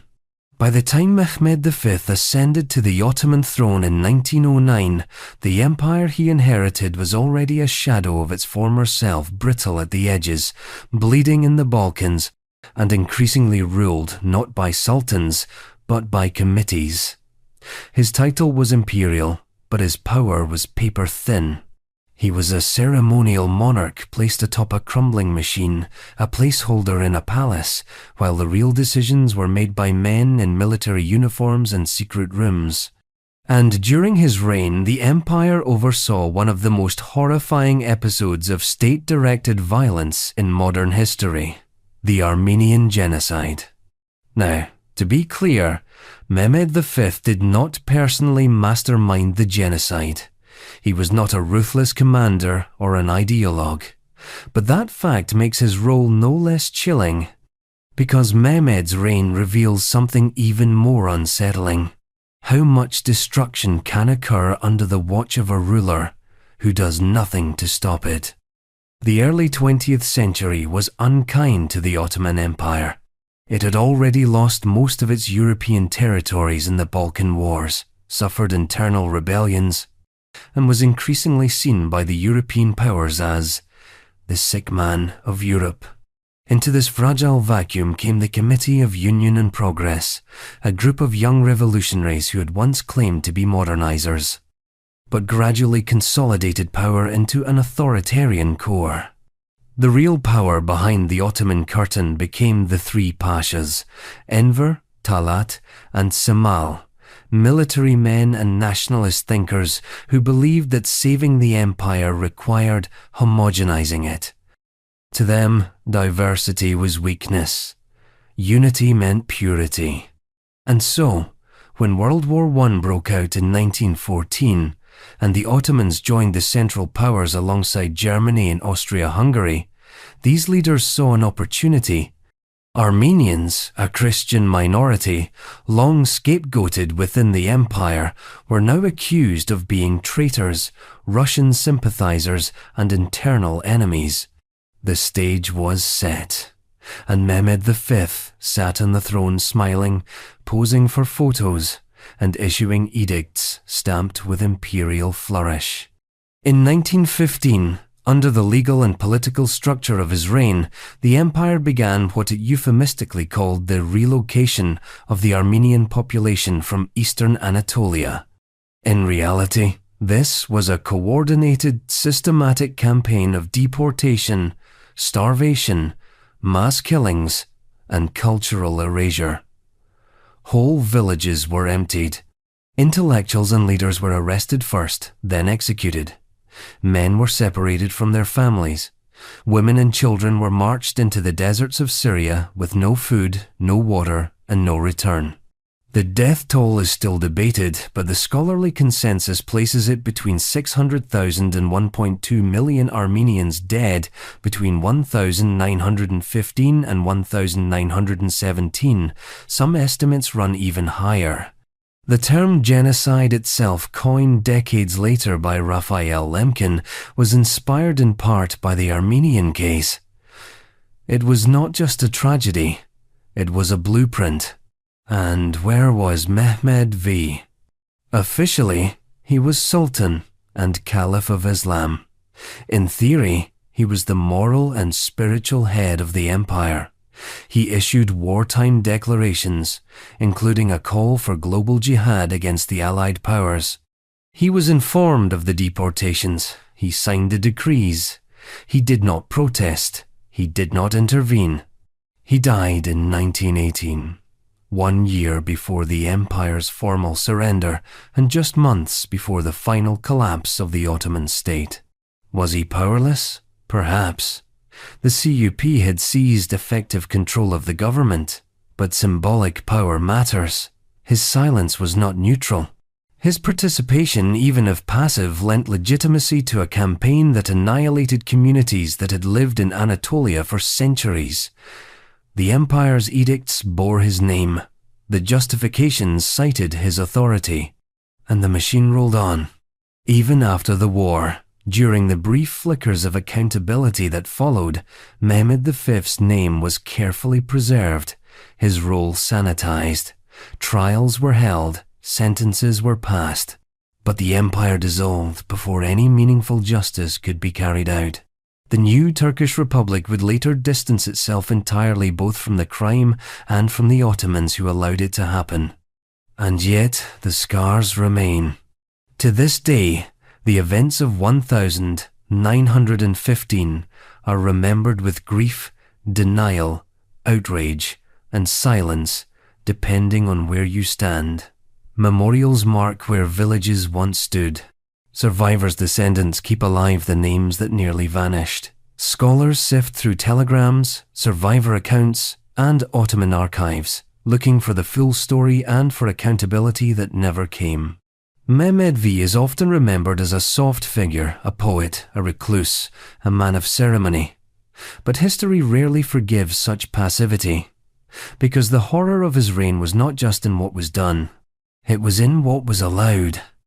And as his empire cracked and his people scattered, another leader half a world away was rising from very different soil.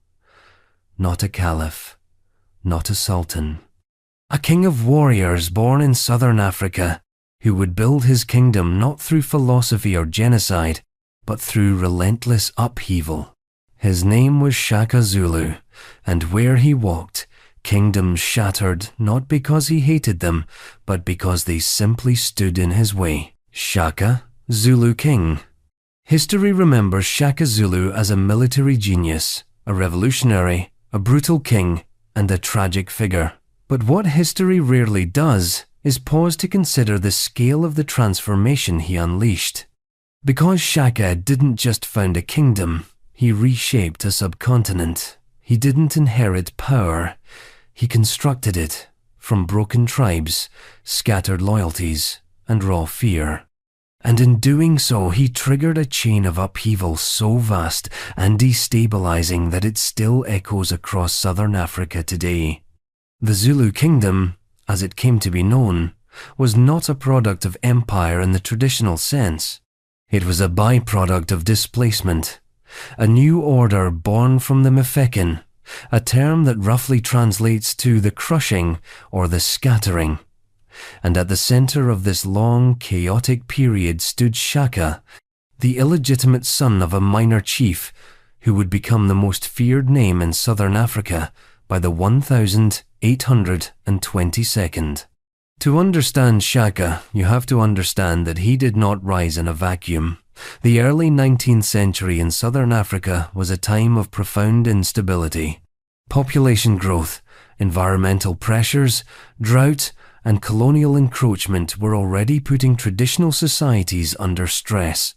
Tribes competed for land and resources. Trade with European settlers, especially in firearms, was beginning to disrupt old balances of power. Shaka stepped into this whirlwind and added a new variable: organization. He took the small Zulu clan, once a minor player among many, and forged it into an army state.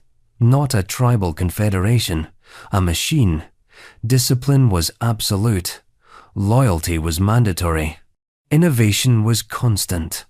He reformed military tactics, famously replacing the throwing spear, the shorter stabbing spear, ekwa, designed for close combat. He restructured regiments, imposed age-based military training, and introduced new formations like the buffalo horns, allowing flanking maneuvers that overwhelmed less organized enemies. These weren't just tweaks, they were systemic upgrades, and they worked. Tribe after tribe fell. Some were absorbed, others fled, still others resisted and were annihilated. Shaka didn't wage war for territory alone. He waged war to build unity through dominance, crafting a centralized kingdom from chaos. But the cost? Estimates vary and records are fragmented. But modern historians suggest that during the Mfekin, which Shaka both initiated and catalyzed, up to 1 to 2 million people may have died or been displaced across southern Africa. Some fled into barren territories to avoid conquest. Others were caught between warring factions. Entire communities were uprooted. Social structures were torn apart. What began as Zulu expansion became regional shockwaves, as rival leaders adopted similar tactics in self-defense or revenge. The Sotho, Tswana, Swazi, and Ndebele all were either drawn into the vortex or forced to react to it. This wasn't genocide in the modern sense. It wasn't colonization in the European sense. It was something in between. Internal imperialism, sparked by innovation, sharpened by trauma, and driven by a charismatic leader who saw mercy as a liability. And Shaka himself? He was a paradox. He was a brilliant strategist, yes, but also paranoid and increasingly erratic. He ruled with a combination of charisma and terror. He demanded absolute devotion and punished dissent with theatrical cruelty. Toward the end of his reign, following the death of his mother, Nandi, the only person he reportedly trusted, he became unstable. According to contemporary reports, some of them likely exaggerated by later colonial writers, he imposed harsh mourning rituals on his subjects, including bans on planting crops, drinking milk, or smiling. Whatever the precise truth, it's clear that his mental state deteriorated, and so did the loyalty of his inner circle. In 1828, Shaka was assassinated by his half-brothers Dingane and Hlangana, with the help of his bodyguard. Power passed, but the damage done and the new power structures he'd created could not be undone. The Zulu kingdom survived. For a time, it even thrived. But the region around it had been permanently transformed. The old tribal map of southern Africa had been torn to shreds and rewritten with blood. Shaka didn't just conquer, he reordered reality. And long after his death, colonial powers would find the political geography of southern Africa reshaped by the whirlwind he had set in motion. Historians still debate the legacy. Some portray Shaka as a nationalist hero, a unifier who resisted fragmentation and built something durable. Others emphasize the destruction, the displacement, the violence, and caution against romanticizing empire, even when it's not European. But perhaps both are true. Shaka was not a conqueror in the mold of Caesar or Napoleon. He did not rule by decree from a marble palace. He ruled with sand, steel, and proximity. And when he spoke, the land shifted. Still, even his reign, with all its fire and fracture, pales beside what came next. Because while Shaka's storms swept across the grasslands, another king, far to the north, quietly starved his own people not by accident, but by design. His empire was elegant, his court was gilded, but his policy fed no one. His name was Louis XIV of France, and in the shadow of his golden palace, 2 million people died not from war, but from hunger. Louis XIV of France. They called him the Sun King, and for good reason. Louis XIV didn't just rule France, he eclipsed it. For over 7 decades, his presence dominated Europe, like a fixed celestial body. Brilliant, remote, untouchable. His every gesture was ceremonial. His court at Versailles became the center of cultural gravity, where nobles orbited him in a ritualized ballet of bows, wigs, and whispered ambitions. He authored absolutism, or at least perfected its performance. L'État, c'est moi. I am the state. And to many, he was. But behind the gilded mirrors of Versailles, the flickering candlelight of masquerade balls, and the carefully choreographed displays of divine right, millions starved. While Louis poured fortunes into wars, palaces, and operas, his policies, or more precisely, his neglect contributed to one of the deadliest famines in French history. A crisis that would unfold, not as a singular event, but as the cruel punctuation mark at the end of his reign. The famine of 1693-1694. It was, at first glance, an act of nature. Bad weather swept across Europe in the early 1692. Crops failed. Harvests dwindled. France, particularly in the north and the central provinces, experienced 2 consecutive years of agricultural collapse. But famine is rarely just about climate. It's about policy, distribution, and preparedness. And on those fronts, the kingdom of Louis XIV fell dangerously short. The war didn't help. France had been embroiled in the 9 Years' War, 1688-1697, a sprawling, expensive conflict against a coalition of European powers. It drained the royal treasury. It diverted grain for military use. It forced taxation to unsustainable levels. While Louis's troops fought in Flanders and on the Rhine, French peasants, the very backbone of the nation, were eating grass, bark, and boiled roots. Estimates vary, but most historians agree that between 1.3 and 2 million people died during the famine of 1693-94 in a country of roughly 20 million. That's nearly 10% of the population. Whole villages were depopulated. Birth rates plummeted. Children were abandoned. In some regions, families left their dead unburied for lack of strength to dig. And the worst part? Louis XIV was warned. Reports filtered up from provincial intendants, bureaucrats sent from Paris to manage the localities. They begged for grain shipments, for tax relief, for coordinated responses. Some suggested temporary price controls. Others recommended distributing royal reserves. Louis, while not completely indifferent, responded with lethargy. He sent instructions, delayed action, and often prioritized court protocol over rural urgency. Versailles was insulated by design. It was a palace of performance where hardship did not enter.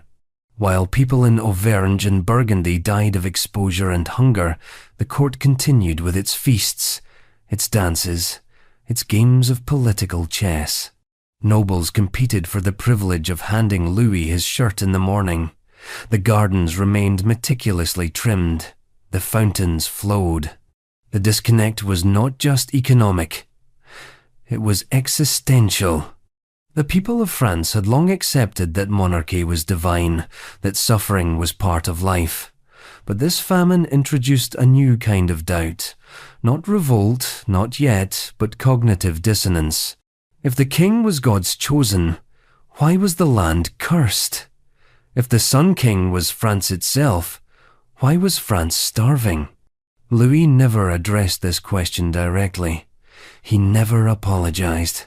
He saw the famine, like the war, as a temporary hardship in the grand project of French supremacy. His gaze was fixed on legacy, and in a way, he got it. He left behind Versailles, military victories, and an administrative state that would survive his death.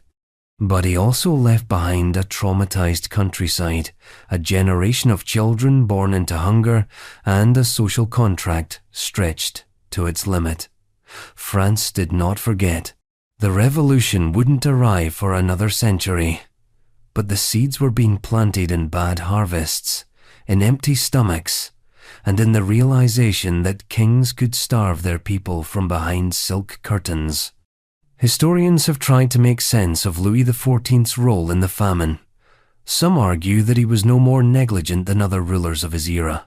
Others point out that his centralized bureaucracy gave him more tools than any monarch before him, and that his failure to use them was a moral and political decision.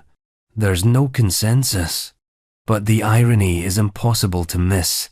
The man who defined absolutism, who choreographed the monarchy into divine theatre, presided over one of the deadliest peacetime tragedies in French history. And yet, his famine was only a prelude, a warning tremor before the larger shocks of the 18th century. Because across the Mediterranean, another emperor was preparing to seize a city, not with ceremony, but with cannons. His name was Mehmed II, and in 1453 he would break through the walls of Constantinople and end an empire that had lasted over 1,000 years. Mehmed II, Ottoman Sultan. When Mehmed II stood before the Theodosian walls of Constantinople in 1453, he wasn't just besieging a city. He was rewriting the final chapter of the Roman Empire, a book that had been open for over 1,000 years. Born of a Byzantine seedling and stretched across continents, the empire had survived crusades, plagues, and political decay. But it would not survive Mehmed. He was only 21 years old. They called him Fatih, the Conqueror. And though his youth might suggest impetuosity, Mehmed II was anything but reckless. He was methodical, multilingual, and obsessed with strategy. He read Aristotle and Plato, studied mathematics and siegecraft, and surrounded himself with advisors from both the Islamic and Christian worlds. But beneath his Renaissance polish was something older, the ambition of a warlord. Because Mehmed didn't just want victory, he wanted validation, the kind that could only come from toppling something ancient. To the Ottomans, Constantinople wasn't just a Christian stronghold. It was a symbol of a crumbling world order that needed to be replaced.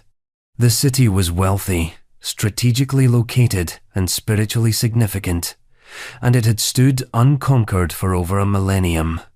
Until him. The siege of Constantinople began on the 6th of April, 1453, and lasted just under 2 months. The Byzantines, under Emperor Constantine XI, were hopelessly outnumbered, perhaps 8,000 soldiers defending a city against an Ottoman force of over 80,000. But the Byzantines had walls, 3 layers thick, nearly impenetrable, and legendary. Those walls had repelled dozens of invasions over centuries. Mehmed brought something new. He had cannons. More specifically, he had the Basilica, a massive bombard forged by the Hungarian engineer Orban, capable of firing stone projectiles weighing over half a ton. It took hours to reload and had limited accuracy, but it was psychological warfare. Day after day, the Ottomans battered the walls. Night after night, they tried to undermine the city's defenses with tunneling, naval skirmishes, and relentless assaults. But the defenders held. For a time. Inside the city, food was running low. Morale wavered. Appeals to the west brought little. A few Genoese and Venetian ships slipped in with reinforcements, but Europe's great powers, distracted by their own rivalries, left Constantinople to its fate. On May 29, 1453, after 53 days, Mehmed ordered a final, massive assault. Wave after wave of soldiers surged forward, first the irregular troops, then the Anatolian corps, and finally the elite janissaries. Exhausted and overwhelmed, the defenders broke. The Ottomans poured through a breach in the wall near the gate of Street Romanus. By mid-morning, the city had fallen. The death toll from the siege itself is difficult to pin down. Estimates range from tens of thousands. The population of Constantinople had already dwindled before the siege began. Once a city of nearly 500,000, it had shrunk to perhaps 50,000. Many died in the fighting. Many more fled, were enslaved, or disappeared into the wreckage. Churches were looted, palaces sacked. For 3 days, the conquerors were given license, as was customary in medieval warfare. But Mehmed had plans for the city. He entered Constantinople later that day, reportedly dismounting at the Hagia Sophia, now silent and stripped of its icons. There, he prayed not to desecrate the space, but to claim it. Then he issued orders. The city would be spared further destruction. It would become the new capital of the Ottoman Empire, renamed Istanbul, and rebuilt as a global center. Mehmed didn't just conquer Constantinople. He resurrected it. He offered incentives for Muslim, Christian, and Jewish populations to settle there. He restored churches and built mosques. He imported artisans, scholars, merchants. The Ottoman state became a multi-ethnic empire, autocratic but surprisingly cosmopolitan. And Mehmed, the boy sultan who had studied Homer and Herodotus, now ruled over a realm that blended east and west in unsettling symmetry. Still, the conquest had consequences far beyond the Bosporus.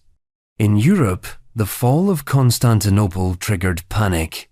It was the end of Byzantium, the last vestige of the Roman Empire. Christian kingdoms feared a Turkish march into the heart of Europe. Papal calls for new crusades rang out, but too late. Trade routes shifted. Refugees fled west, bringing manuscripts, knowledge, and a cultural spark that helped fuel the Renaissance. In the Islamic world, Mehmed's victory was seen as a fulfillment of prophecy, the Sultan as the renewer of Islamic civilization. He took the title Caesar of Rome, Kaiser-i-Rum, and began a lifelong project of expansion, administration, and consolidation. He would go on to conquer Serbia, the Peloponnese, and parts of Anatolia, pressing the Ottoman frontier deeper into Europe. But for all his achievements, Mehmed was never seen as merely a builder. His legacy is still stained not only by the fall of Constantinople, but by his brutal campaigns in the Balkans, where populations were displaced and resistance was crushed. Hundreds of thousands died during his broader conquests. The man who turned Istanbul into a jewel did so by hammering the borders of his enemies into dust. And so we are left with a familiar contradiction, a visionary wrapped in violence, an emperor who ended an empire and birthed another, a man who revered the classics while smashing the world that preserved them. But Mehmed's empire would live on for centuries. His walls would be reinforced. His mosques still stand. His image, carved into marble, debated in textbooks, softened in legend. And yet, for all his might, he could not control what would come after him, how empires forget, how legacies erode. Because just as Mehmed reshaped the city, another ruler in the frigid north was reshaping the soul of Russia. He didn't pray in cathedrals, he screamed in them. He didn't build palaces for peace, he built them for paranoia. They called him Ivan the Terrible, and that was the mild version. Ivan IV, the terrible Tsar of Russia. There are rulers who earn their epithets through legend, others through propaganda. And then there's Ivan IV of Russia, Ivan the Terrible, who earned his title the old-fashioned way, with policy, paranoia, and a trail of shattered institutions.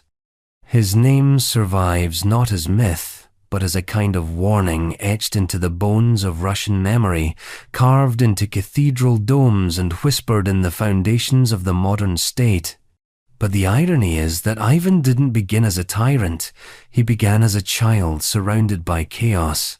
Born in 1530, Ivan ascended the throne at just 3 years old, after his father, Grand Prince Vasily III, died unexpectedly.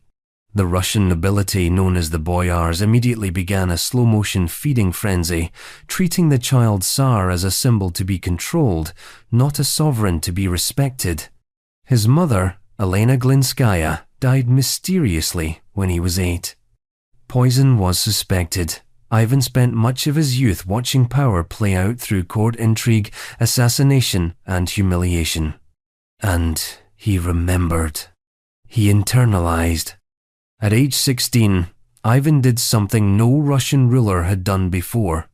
He crowned himself Tsar of all Rus, not just Grand Prince. It wasn't just a title upgrade, it was a theological rebrand. Tsar came from Caesar, and with it came a vision. Ivan was no longer just a prince among nobles. He was a divinely appointed autocrat equal to emperors, answerable only to God. Russia, in his mind, was the Third Rome. The early years of his reign offered hope. Ivan introduced legal reforms, created a standing army, the Streltsy, modernized governance, and expanded the power of the central state. He commissioned the Domostroi, a guide to moral and domestic conduct that blended orthodoxy with patriarchal rigidity. He even summoned a Zemsky Sobor, a kind of proto-parliament. For a moment, it looked like Ivan might be a modernizing force. Then came the breaking point. In 1560, his beloved first wife, Anastasia Romanovna, died suddenly, likely poisoned. Ivan was devastated. But his grief metastasized into something more volatile: obsession, suspicion, and retribution. He blamed the boyars, whom he had never truly trusted. He withdrew from public life, lashed out at advisors, and declared war not on foreign enemies, but on his own elites. And thus began the Oprichnina. In 1565, Ivan formally split the Russian state in two: the regular government, administered by traditional nobles, and his own personal territory. Ruled directly by him and enforced by the Oprichniki, a private corps of black-clad enforcers who acted more like inquisitors than soldiers. They rode black horses, dressed in black robes, and carried brooms and dog heads on their saddles to sweep away treason and sniff out enemies. Their real job: surveillance, intimidation, and execution. Over the next 7 years, Ivan's Oprichniki terrorized cities, executed nobles, and confiscated land under the pretense of rooting out betrayal. The campaign culminated in 1570 with the sack of Novgorod, a wealthy, semi-autonomous city Ivan suspected of plotting defection to Poland. What followed was a massacre. Entire families were dragged into the Volkhov River, frozen and drowned. The city's churches and archives were looted. Thousands, possibly tens of thousands, died or fled. And the message was clear: no one was beyond suspicion. The Oprichnina devastated the Russian economy. Trade collapsed. Agriculture suffered. The nobility, once the primary stabilizing force in governance, was hollowed out. Ivan had centralized power, but he had poisoned the apparatus that sustained it. And all the while, foreign wars raged. Ivan's Livonian War, 1558-1583, aimed at gaining access to the Baltic Sea, became a prolonged ruinous conflict against a rotating cast of enemies: the Polish-Lithuanian Commonwealth, Sweden, and remnants of the Teutonic Order. Russia gained nothing. The treasury was emptied. The peasantry was overburdened. And when famine struck in the 1572nd, it hit a country already on the edge of collapse. By the 1582nd, Ivan had aged into a shadow of the monarch he once was, violent, unmoored, and tragically isolated. In 1581, he struck and killed his own son in a fit of rage, possibly the only heir with the competence to rule. The event shocked the court and became immortalized in a painting by Ilya Repin centuries later, Ivan the Terrible and his son, depicting the Tsar cradling his dying child, eyes wide with horror at what he had done. Ivan died in 1584, reportedly while playing chess. His death marked the end of the Rurikid dynasty. What followed was the time of troubles, a period of famine, foreign invasion, and dynastic uncertainty that would leave Russia leaderless and bleeding for over a decade. So what do we make of Ivan? He built the foundations of the modern Russian state. He expanded the territory dramatically, subjugating the khanates of Kazan and Astrakhan, opening Russia's gateway to Siberia. He standardized administration and projected imperial authority in ways no Russian ruler had before. But he also destroyed trust in governance. He replaced rule of law with rule of fear. And he taught the nation that power, once threatened, would do anything to preserve itself, even if it meant devouring its own children.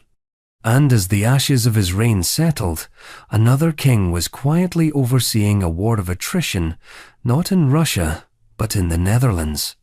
A war so long, so bitter, and so ideologically entangled that it birthed a new kind of monarchy, one that ruled through bureaucracy, not charisma. One that outsourced brutality instead of owning it outright. His name was Philip II of Spain, and his war lasted 80 years. Philip II of Spain. To understand Philip II of Spain, you must begin with silence. Not the quiet of peace, but the chilling kind, the kind that lives in palaces made of cold marble, the kind that follows a command issued in ink but delivered by fire. Philip was a king of distance. He didn't lead from horseback. He ruled from paper, parchment, and architecture. His famous El Escorial, the royal monastery palace near Madrid, was part fortress, part tomb, and part administrative hub. Inside, he worked in a plain wooden chair for hours each day, surrounded by religious iconography, imperial maps, and the echo of his own isolation. Where others ruled with charisma, Philip ruled through control. And the crown he inherited was not a kingdom, it was a network of empires. Spain, Portugal, parts of Italy, the Low Countries, the Americas, the Philippines, all under one man's authority. And with that authority came one of the longest, most grueling, and morally convoluted conflicts in European history, the 80 Years' War. At its core, it was a rebellion. But it evolved into a war of identity, ideology, and attrition, one that would kill hundreds of thousands and reshape the map of Europe. The setting was the Low Countries' 17 provinces that included modern-day Netherlands, Belgium, and Luxembourg. These lands were wealthy, urbanized, and strategically vital. They were also, by the mid-16th century, growing restless under Spanish rule. Protestantism, especially Calvinism, was spreading.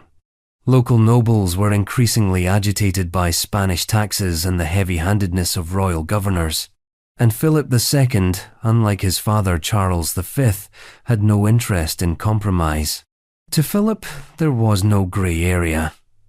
He was a Catholic monarch in the age of Reformation, and he believed it was his divine duty to crush heresy wherever it appeared. He centralized authority, sent in troops, and appointed the Duke of Alba, a man whose name would become synonymous with repression, to enforce orthodoxy and obedience. The result was predictable. resistance hardened. In 1566, Protestant mobs iconoclastically destroyed Catholic symbols across churches. In response, the Duke of Alba arrived with 10,000 soldiers and a new tribunal, the Council of Troubles, quickly nicknamed the Council of Blood. Thousands were executed.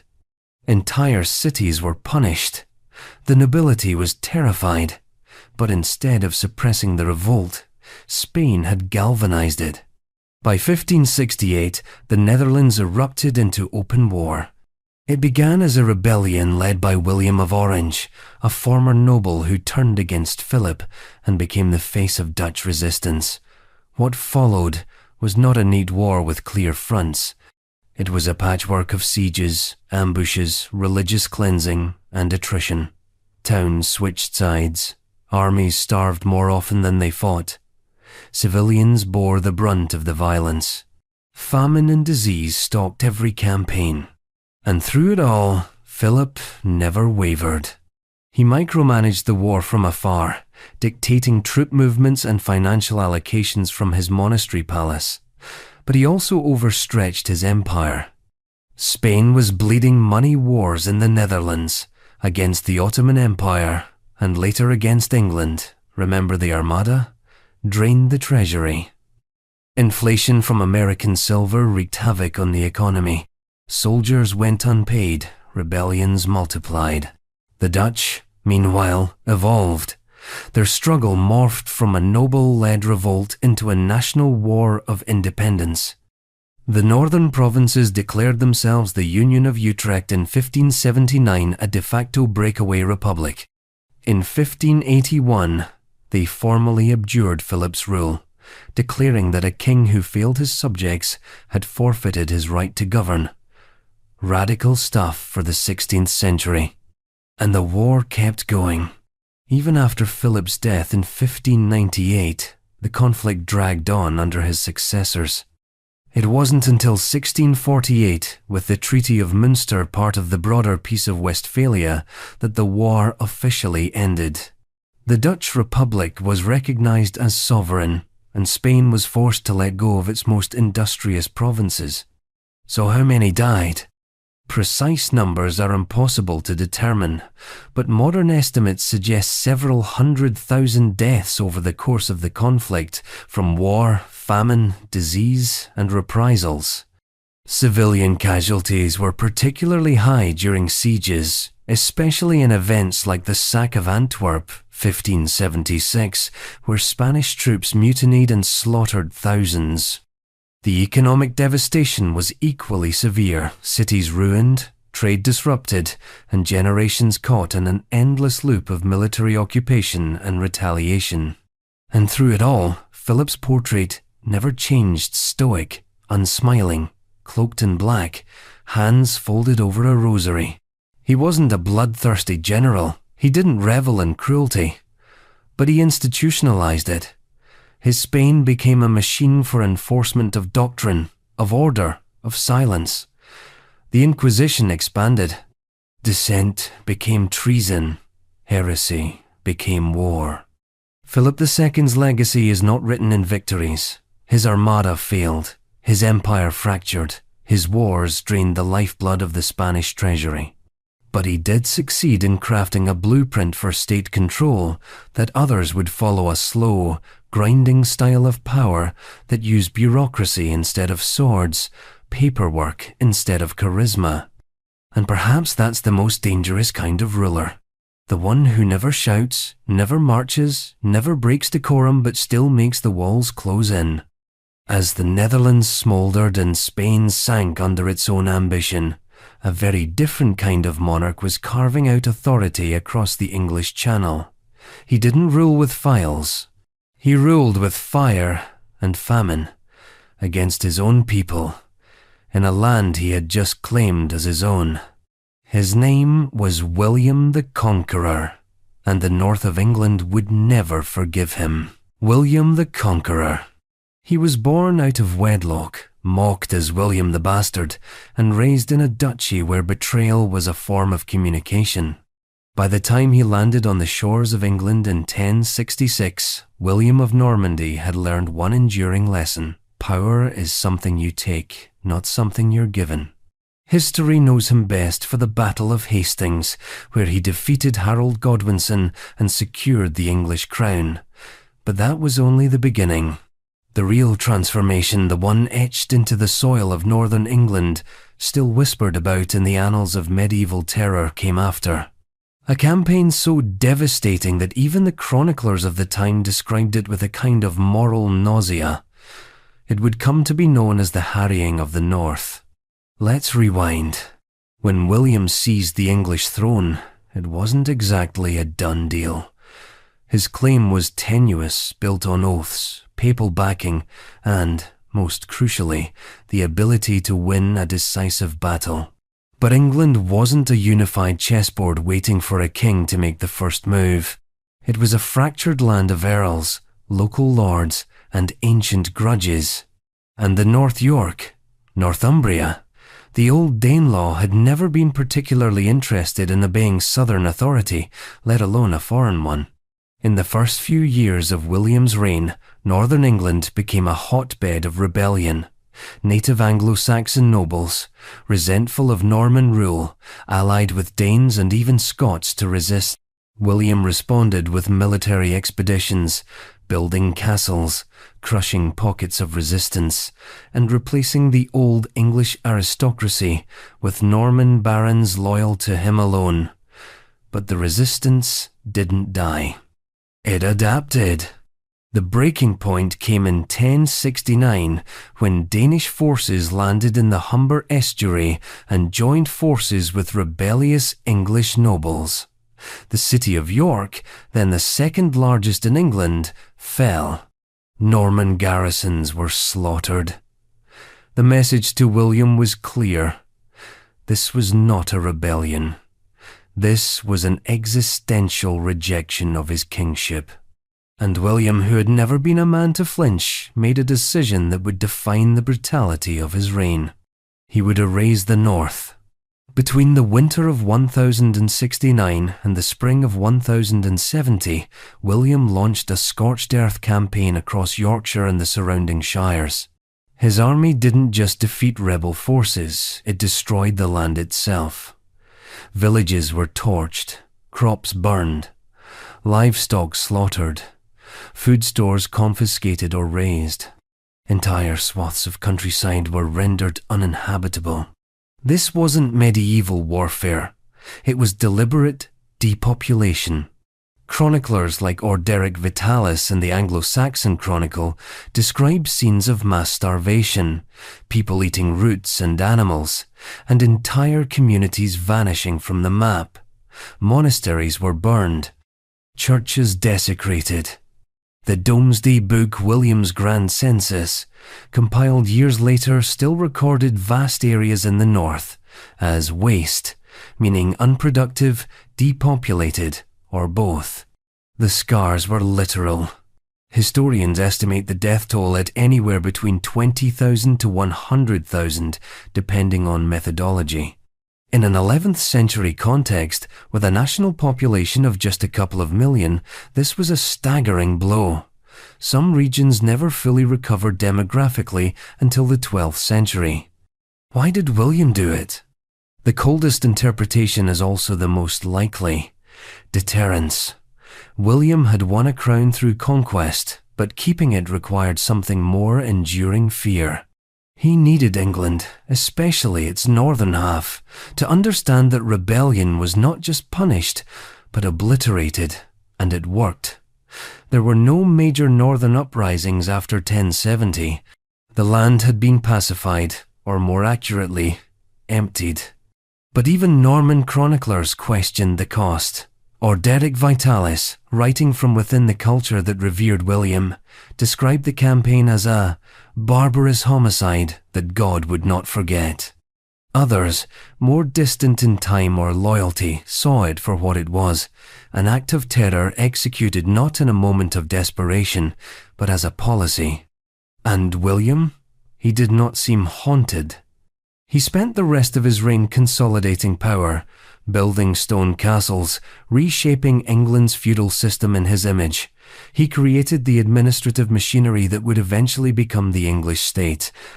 He summoned the Domesday Book in 1085, an extraordinary, even obsessive survey of his realm's resources, people, and land. It was not just a record, it was a manifesto of control. He died in 1087 Normandy, after a military campaign. The chronicles say that his bloated corpse exploded when it was forced into a too small sarcophagus, a grotesque coda for a man who had carved his name into history with cold force. So, what was William the Conqueror? A founder, yes. A builder, undeniably. But also a man who saw population as a variable in a ledger, not a moral consideration. He understood that empires are not made by consent. They are made by reminding people permanently what happens when they say no. And if William saw rebellion as a threat to order, the next monarch on our list saw it as a personal affront to divine authority itself. A sultan who wielded faith and empire like twin blades and left rivers running red in the process. His name was Abdulhamid II, and his empire bled from within. Abdulhamid II, Ottoman Sultan.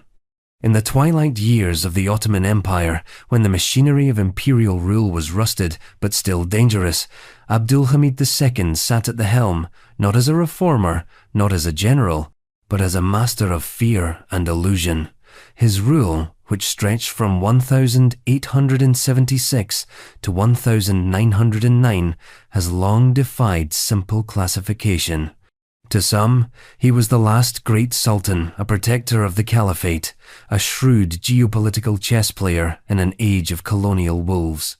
To others, he was a paranoid autocrat, a man whose reign was defined by silence, censorship, and the stifling of dissent beneath the velvet cloak of religious legitimacy. But beyond the propaganda and palace intrigue lies something harder to refute.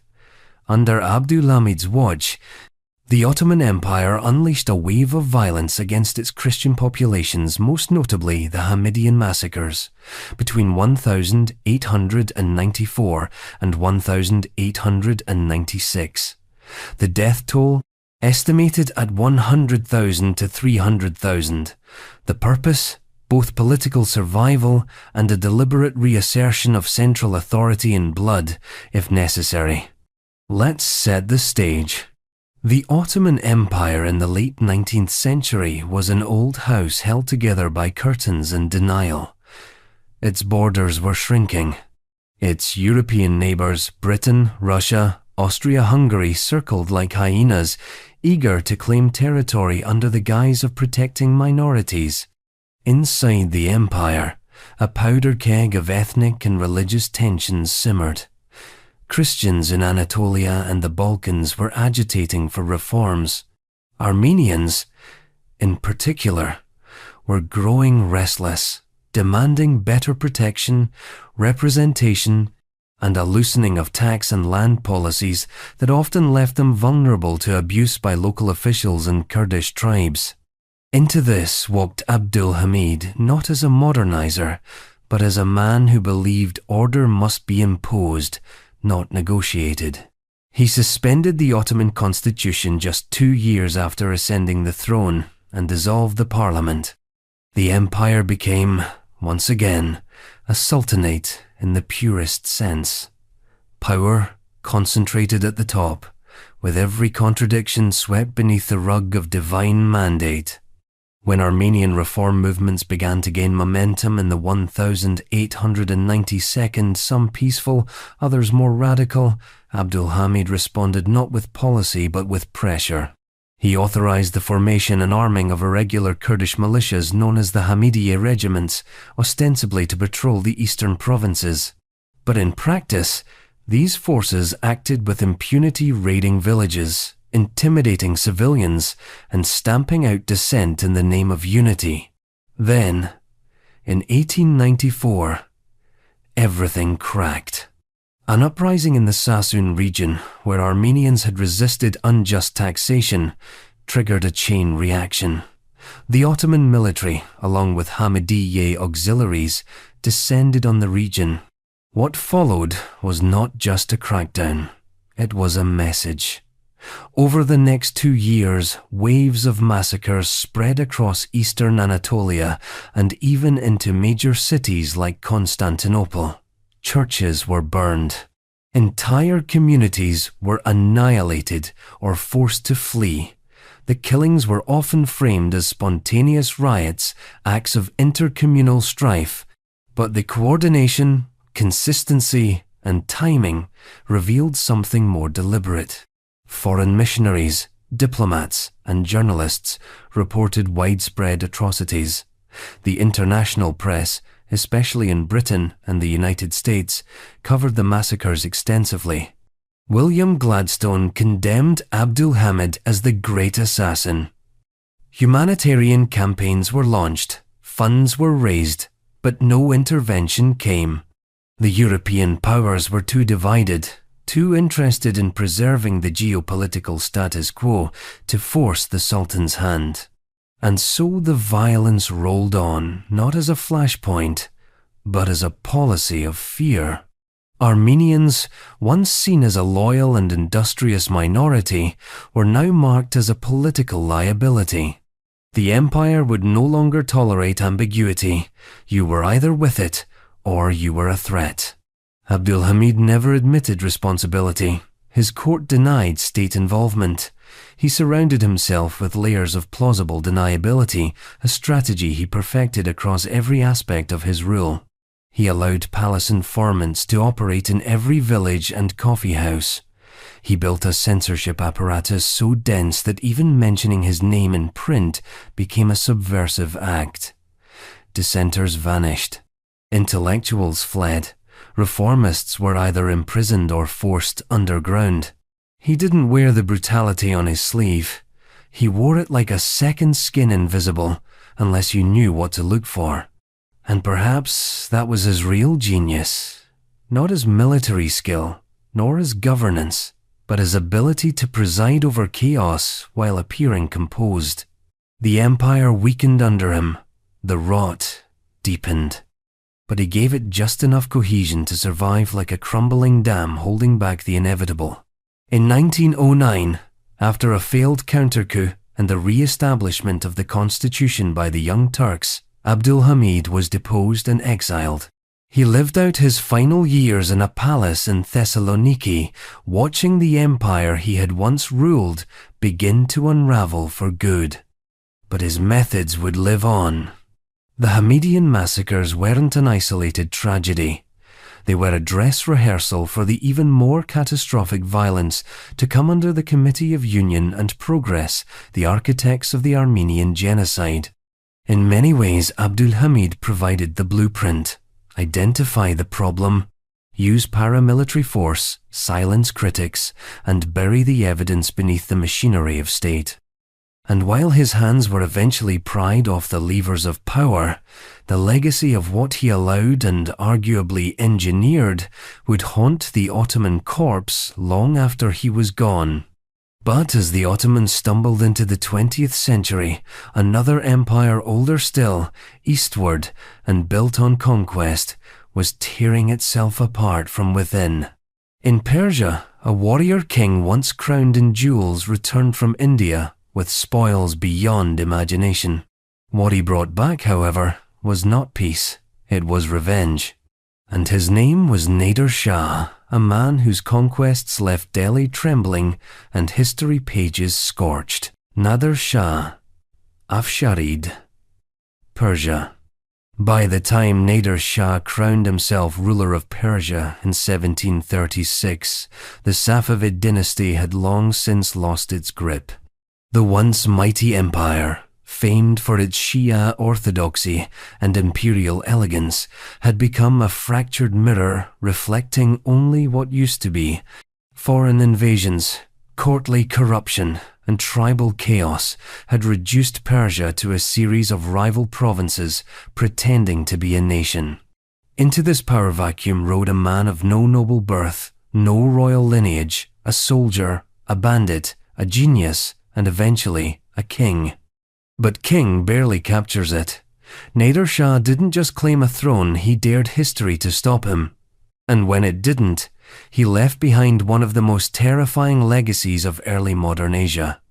Born around 1688 to a poor family in northeastern Persia, Nader Qoli Beg rose through the ranks the only way available to someone with nothing. He fought.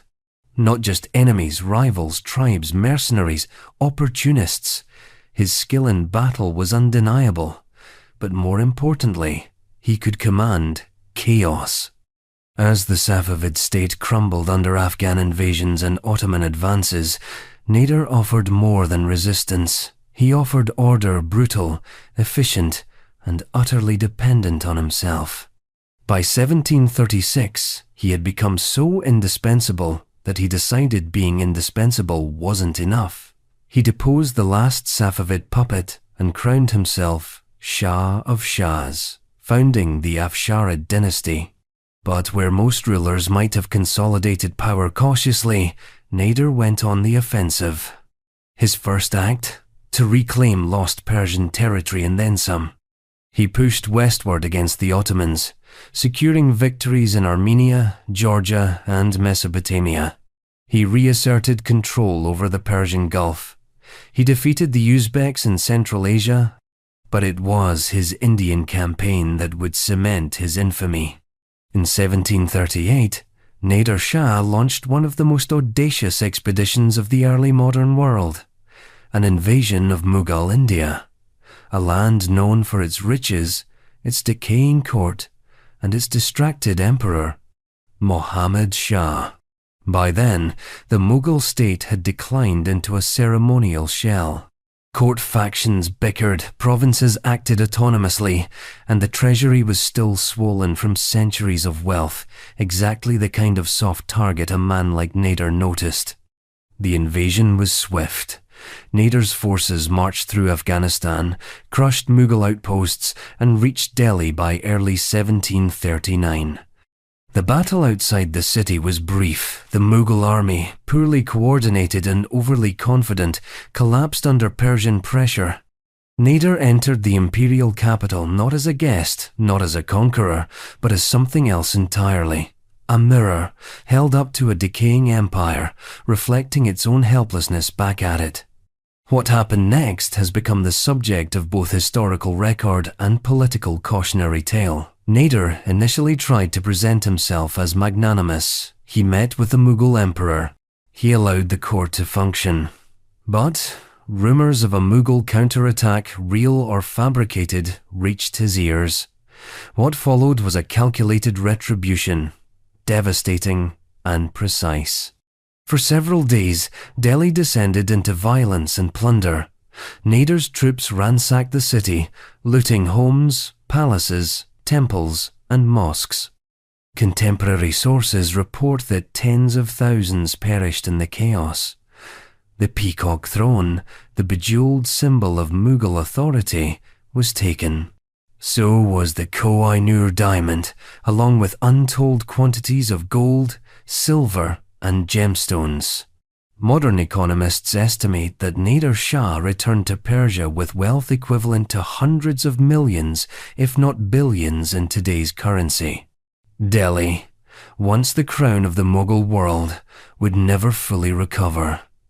And Nader, he returned to Persia, richer than any king alive, hailed as the second coming of Timur. But riches do not buy peace.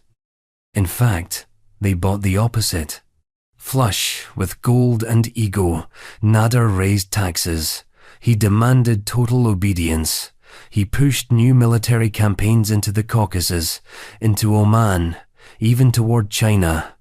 But the more he expanded, the more he alienated his own people. His reforms grew harsher, his punishments more severe. Once loved as a warrior king, he became feared as a paranoid despot, convinced everyone around him plotted betrayal. The court thinned out, his sons rebelled, He began blinding nobles, executing generals, and raising levies that bankrupted entire regions. Persia, newly reunited, briefly prosperous, sank into exhaustion and resentment. And in 1747, the story ended the way these stories tend to: assassination by his own guards in his sleep. And just like that, the Afsharid Empire began to unravel. So what was Nader Shah? A national hero to some, a butcher to others, but above all, a reminder that military genius is not moral clarity. He restored Persia's pride at the cost of its stability. He looted one empire and broke his own in the process. His rise was meteoric, his fall absolute. But his shadow lingered. In Delhi, they still remember. In Iran, they still debate. And across the vast historical sweep of monarchs and emperors, his name remains a warning that conquest without restraint always collapses inward.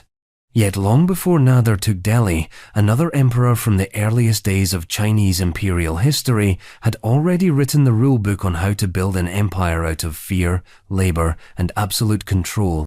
His name was Sui Emperor Yang, and his dream of greatness would drown under the weight of bridges, roads, and the bones of the people who built them. Sui Emperor Yang. In the great sweep of Chinese imperial history, certain rulers leave behind monuments, others leave behind trauma. Sui Emperor Yang, who reigned from 604 to 618 CE, somehow managed to leave. His canals still exist. His roads, in altered forms, remain. His legacy, however, is a cautionary tale told in the language of collapse. Because where his engineers carved rivers through mountains, his policies carved misery into the flesh of an empire. And unlike the emperors who came after him, those who broke the world in war or tried to stitch it back together with reform, Emperor Yang's greatest mistake wasn't ambition, it was proportionality. He did not miscalculate what was possible, he miscalculated what was survivable. Let's begin with the basics. Emperor Yang, born Yang Guang, was the second ruler of the Sui dynasty, a short-lived but foundational regime that rose from the rubble of China's long-divided north and south.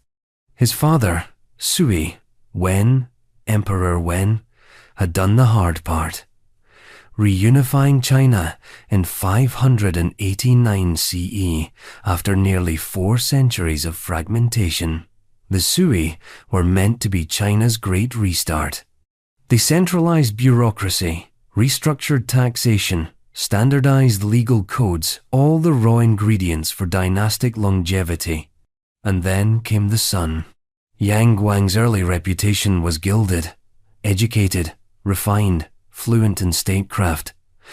He was a favorite at court, charming the bureaucratic elite with a polish rare among hereditary rulers. When he succeeded his father amid mysterious circumstances that many historians still side-eye, he inherited an empire that was not yet fully formed, but promising. And for a brief moment, he built on that promise. He ordered the construction of the Grand Canal, a monumental project connecting the fertile south to the political north. Over 1,000 miles long, it was one of the most ambitious infrastructure efforts in human history. It would facilitate trade, troop movement, tax grain delivery, a civilizational artery. He also extended roads, standardized grain storage systems, and promoted cultural integration between once divided regions. On paper, he looked like a reformer, a visionary, a second Qin Shi Huang with fewer tombs and more shipping lanes. But then came the cost.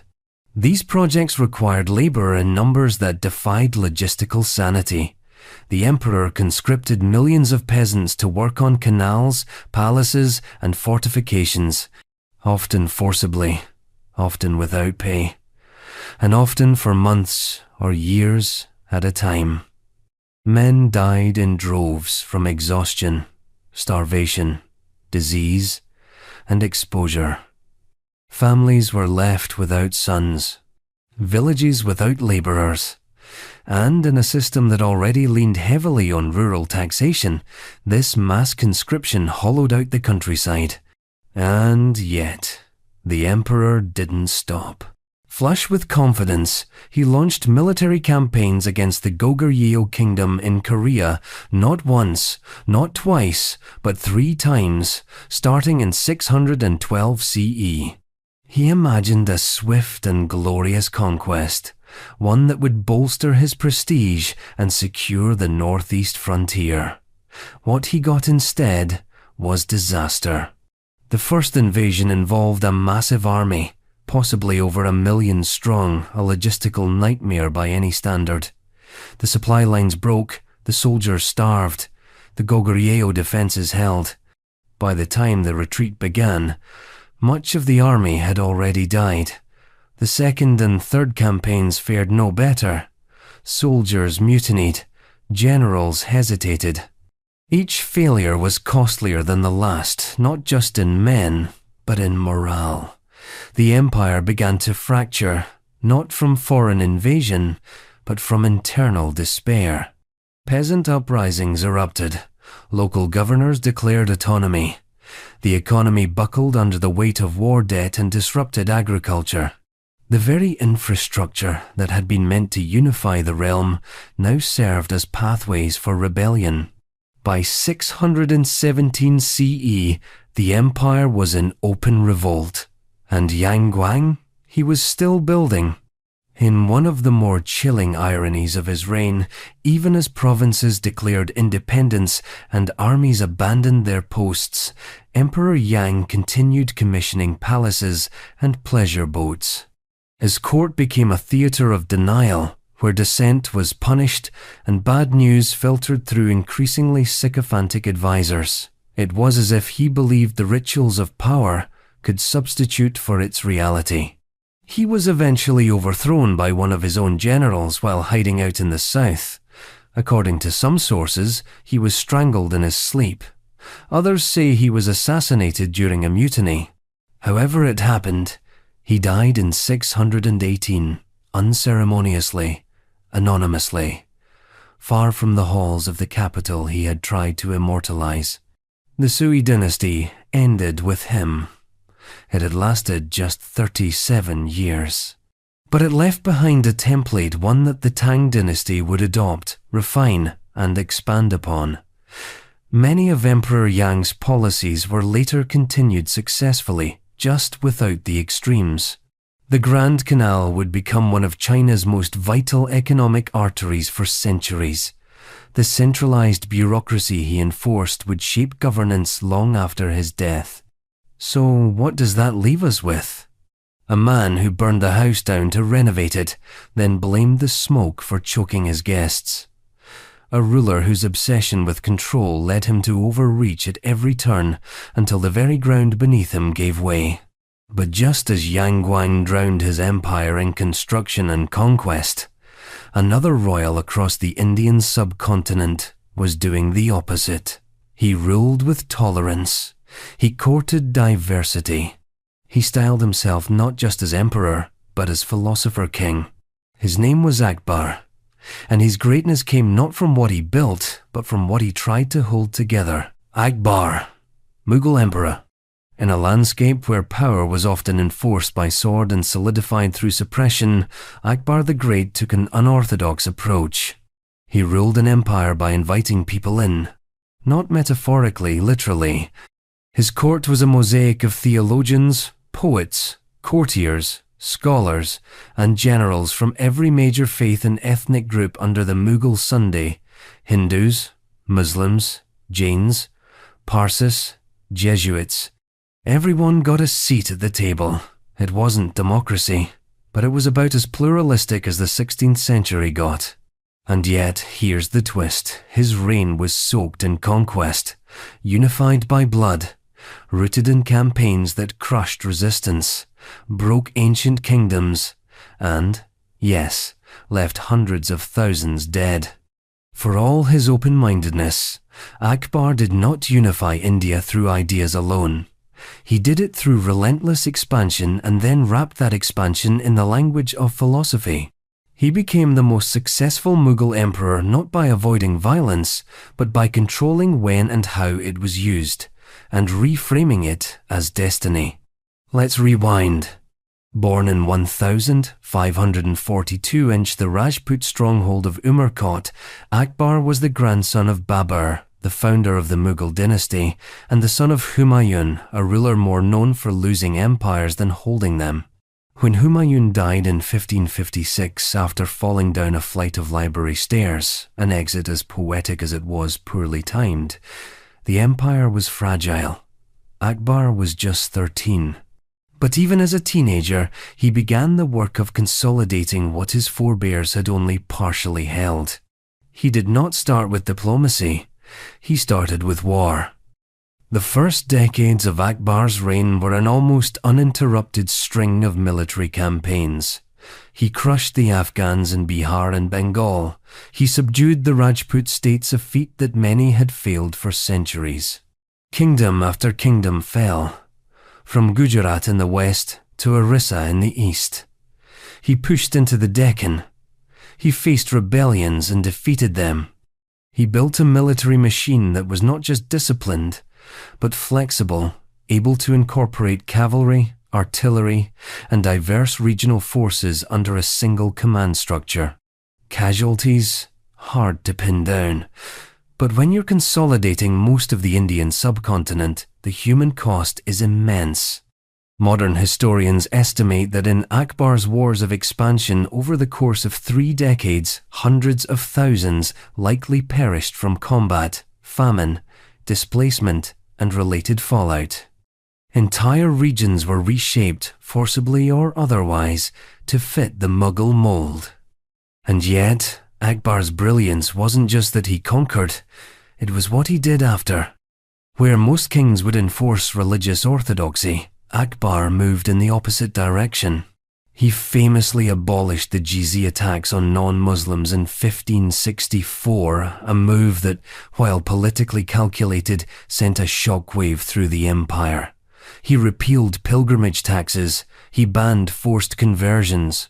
He married Hindu princesses and treated their families not as subordinates, but as allies.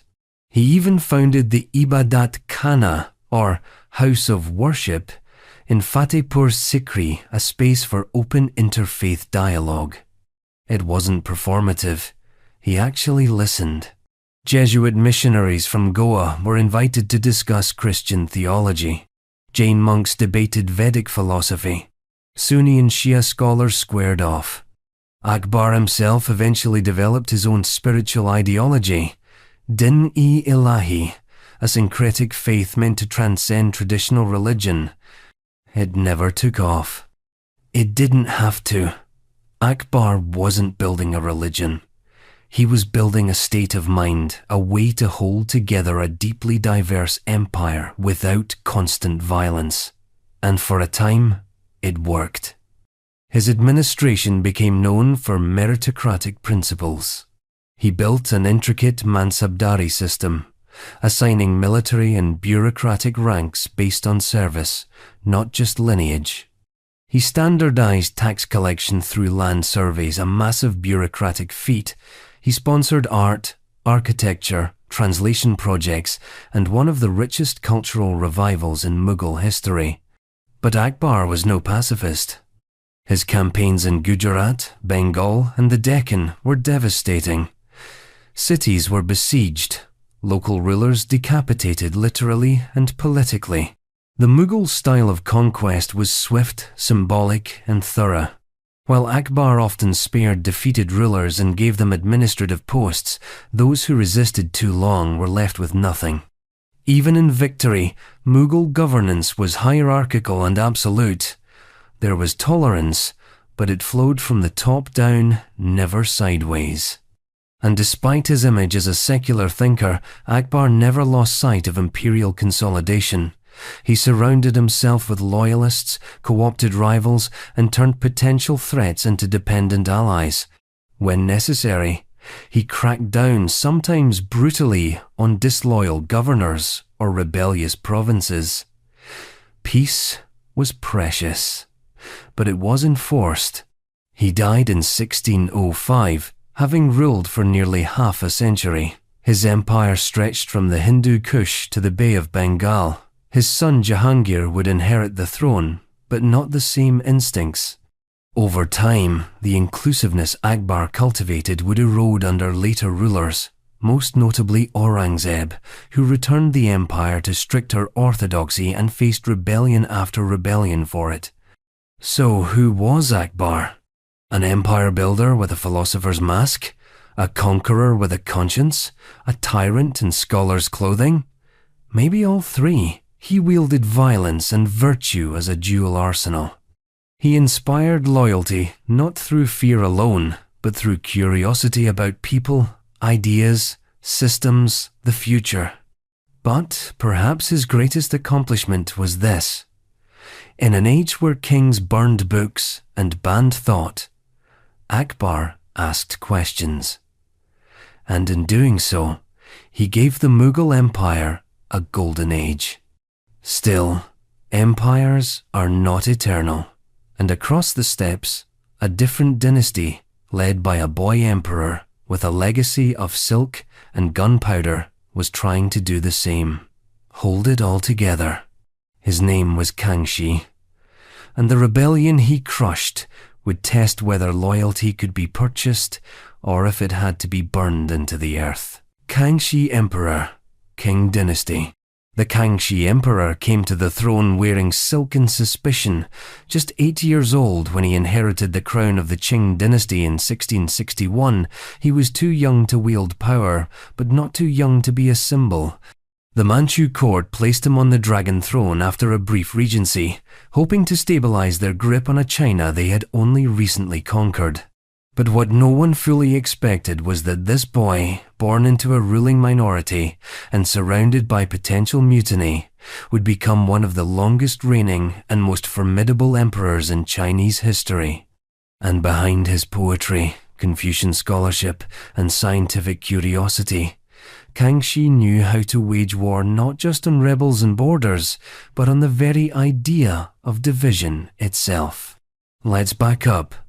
The Qing dynasty had replaced the Ming in the mid-17th century, but it wasn't a clean handoff.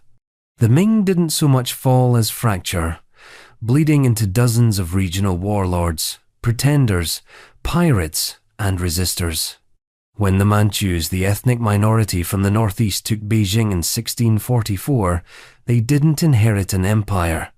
They inherited a fire.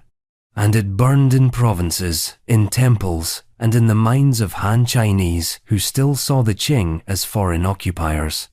Into this volatile mix stepped the revolt of the three feudatories, arguably the greatest internal threat to Qing rule during Kangxi's reign. The three feudatories were former Ming generals who had defected to the Qing and had been rewarded with vast, semi-autonomous territories in the south and southwest of China. Their names, Wu Sangui, Shang Jixin, and Geng Jingzhong. Together, they controlled more land, troops, and tax revenue than the central government itself. Initially, this arrangement had worked barely as a pragmatic compromise to keep the peace, but it was always a ticking bomb. In 1673, when Kangxi was still solidifying his grip on power as a young adult, Wu Sangui requested to retire and surrender his territory. Kangxi, thinking this was a blessing in disguise, agreed. That, it turned out, was a mistake. Wu didn't retire. He rebelled, and the other two followed.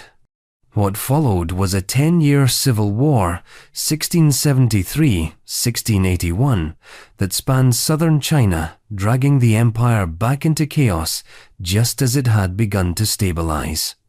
The three feudatories marshaled their private armies, reasserted their autonomy, and styled themselves as the true protectors of Chinese culture against what they painted as Manchu tyranny. It was less a coup than an unmaking of the state, a fracturing of the fragile unity that the Qing had stitched together. Kangxi's response was measured, then absolute. At first, he tried diplomacy. Then, he tightened tax policies. Finally, when it became clear the rebellion had legs, he declared total war. The Qing mobilized enormous forces to crush the revolt, slowly clawing back cities and provinces through siege warfare, attrition, and psychological operations. Key to the Qing strategy was divide and conquer, convincing some rebels to switch sides, isolating others, and exploiting regional rivalries. Wu Sangui declared himself emperor of a new dynasty Zhou, but died before he could consolidate it. His successors couldn't hold the line. By 1681, the revolt was dead, and the Qing had retaken southern China. But it had cost them. Modern estimates suggest that the conflict resulted in hundreds of thousands to possibly over 1 million deaths between combat, famine, disease, and scorched earth reprisals. Cities were emptied, farmland abandoned, and entire regions destabilized. It was one of the deadliest episodes of 17th century Chinese history, overshadowed only by earlier cataclysms like the Ming collapse or later upheavals like the Taiping Rebellion. And yet, Kangxi emerged not just intact, but empowered.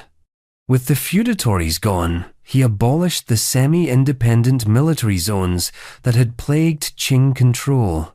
He centralized power like no Qing ruler before him.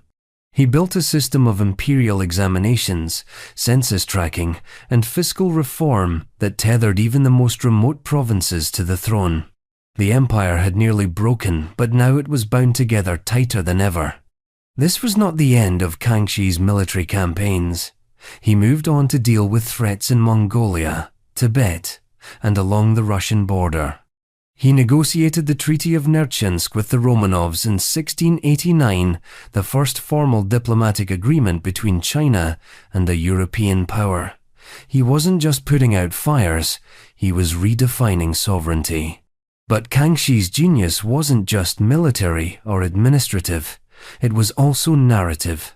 He commissioned histories, sponsored Confucian classics, and branded himself not just as a Manchu ruler, but as a Chinese sage emperor. He cultivated the image of benevolence but never forgot the price of disobedience. The revolt of the three feudatories had shown him what fragmented power could do. He would never allow it again. So how do you rule over a continent-sized empire, divided by language, culture, geography, and history? If you're Kangxi, you crush rebellion, then make it disappear. You build roads where fires once burned. You rewrite textbooks. You reframe resistance as treason, then treason as memory, and finally, memory as myth. The empire would survive because there would be no alternative. But even Kangxi couldn't prevent what came later. His heirs would struggle to match his administrative clarity. The 18th and 19th centuries would see the Qing rot from the inside, slowly until rebellion would return in a form even Kangxi couldn't have imagined. And long before that moment, in a very different imperial capital, an emperor named Qin Shi Huang was already laying the groundwork for that same dream. A unified state, a central language, one ruler. But he didn't bother with tolerance. He preferred stone, fire, walls, and silence. Qin Shi Huang, first emperor of China. The story of Qin Shi Huang, born Yingzheng, begins like a myth, but ends like a cautionary tale. He is remembered as the first emperor of a unified China, the man who took a patchwork of rival kingdoms and stitched them into one political body. Yet, for all his accomplishments, and they were monumental, his reign was a paradox. He unified by breaking, built by burning, and imagined eternity while barely surviving 50 years of life. He ruled not as a caretaker, but as an architect of control. And like all such architects, he used people as his bricks. Let's set the stage. For centuries before Qin Shi Huang, China had been mired in the Warring States period, a time when 7 major kingdoms, plus countless smaller fiefdoms, fought in endless cycles of alliance, betrayal, and war. It was an era of philosophers and generals, of Confucius and Sun Tzu, but also of battlefield carnage on a scale that rivals any ancient conflict in the world. The Qin state, located in the rugged west, was considered semi-barbaric by its neighbors. But that very roughness gave it advantages: disciplined armies, legalist administrators, and rulers willing to prioritize efficiency over tradition. By the time Ying Zhang became king of Qin in 246 BCE, his state had already been sharpened into a weapon. He simply pointed it outward. Over the next 2 decades, Qin armies crushed one rival after another. Zhao, Han, Wei, Chu, Yan, Qi, all fell. His generals didn't just win battles, they erased dynasties. By 221 BCE, the Warring States were no more. Ying Zhang declared himself not king, not duke, but something new: Huangdi, emperor. He was the first to use the title, and from then on, every ruler of China for 2 millennia would sit in the shadow of his precedent. But conquest was only the beginning. Qin Shi Huang wanted not just a unified territory, but a unified identity. He abolished feudal titles and replaced them with a centralized bureaucracy. He standardized weights, measures, currency, and even axle widths, ensuring that carts across the empire could fit neatly into the same ruts on new imperial roads. He mandated a single writing system, transforming communication across vast distances. He codified legalist principles into governance, emphasizing strict laws, harsh punishments, and absolute obedience. In short, he didn't just unify land, he unified life. And the price was staggering. The massive labor projects he initiated: roads, canals, palaces, and most famously, the Great Wall's early foundations required human effort on a scale that defies comprehension. Millions were conscripted into service. Farmers were pulled from their fields to build fortifications. Prisoners were sentenced to construction instead of execution. The toll was high. Famine spread where laborers had been taken, families collapsed, and countless workers died on sight, buried anonymously within the very stones they laid. But Qin Shi Huang wasn't finished. Obsessed with legacy, he ordered the creation of a burial complex unlike anything the world had ever seen. Beneath a massive mound near modern Xi'an lay his mausoleum, complete with rivers of mercury and an army of terracotta warriors, each uniquely sculpted, standing guard for eternity. If his empire someday fell, his afterlife empire would endure. At least, that was the plan. And yet, even as he looked toward eternity, he feared mortality. In the later years of his reign, Qin Shi Huang became obsessed with finding an elixir of immortality. He sent envoys across seas in search of mythical islands and consulted alchemists who prescribed mercury pills, ironically poisoning the emperor in his pursuit of everlasting life. By the time he died in 210 BCE, he was still wandering, still searching, still unwilling to accept that all walls eventually crumble. His death revealed the fragility of everything he built. The Qin dynasty collapsed just 4 years later, undone by the very harshness that had given it strength. The centralized bureaucracy was too rigid, the legalist punishments too cruel, the labor demands too exhausting. Rebellion spread like wildfire, and by 206 BCE, the dynasty was gone, replaced by the Han, who would keep many of Qin Shi Huang's reforms, but soften them just enough to last. So what do we make of him? To many, he is a hero, the founder of China, the man who made one out of many. To others, He is a tyrant, a ruler who burned books, buried scholars, and treated human beings as disposable infrastructure. Both are true. He was a unifier and a destroyer, a visionary and a despot. His empire was short-lived, but his model endured. Every dynasty after him was, in some way, living in Qin Shi Huang's blueprint. And perhaps that's his greatest paradox. He dreamed of immortality, failed, and yet achieved it anyway, not in body, but in influence. But if Qin Shi Huang left a legacy written in stone, the next ruler on our list carved his name across continents. A Macedonian king, barely out of his teens, whose ambition stretched from the Aegean to the Indus, leaving cities in his name like breadcrumbs across the ancient world.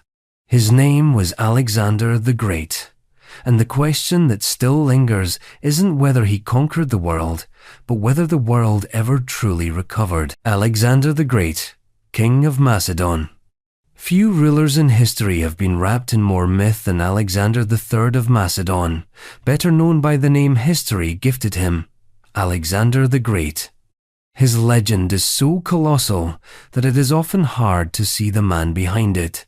Was he a visionary military genius, a reckless conqueror, a philosopher in armor, or simply a young man who set the world on fire because he couldn't bear to stay still? Whatever the answer, his campaigns rewrote the map of the ancient world, and they did it at a cost measured not only in land gained, but in human lives lost by the hundreds of thousands, if not millions. His empire, built in a single decade, was as much a trail of ruins as it was of glory. Born in 356 BCE in Pella, the capital of Macedon, Alexander grew up under the shadow of two towering influences, his father, King Philip II, and his tutor, Aristotle. From Philip, he inherited military ambition and the dream of Pan-Hellenic conquest. From Aristotle, he learned philosophy, literature, and a taste for ideas about universalism. From the start, Alexander was both warrior and thinker, conqueror and dreamer, the kind of man who could destroy a city and then weep over a verse from Homer. When Philip was assassinated in 336 BCE, Alexander inherited not just the throne, but also his father's unfinished project, the invasion of the Persian Empire. At just 20 years old, he marched into history. What followed was less a war than a cascade of victories. At Granicus, 334 BCE, Alexander crushed Persian satrapal forces in Asia Minor. At Issus, 333 BCE, he faced King Darius III himself and won. By the time of Gaugamela, 331 BCE, where Alexander's army defeated Darius's vast host through tactical brilliance, the Achaemenid Empire, which had ruled for 2 centuries, effectively collapsed. Alexander marched into Babylon, Susa, and Persepolis, taking capitals as though they were stepping stones.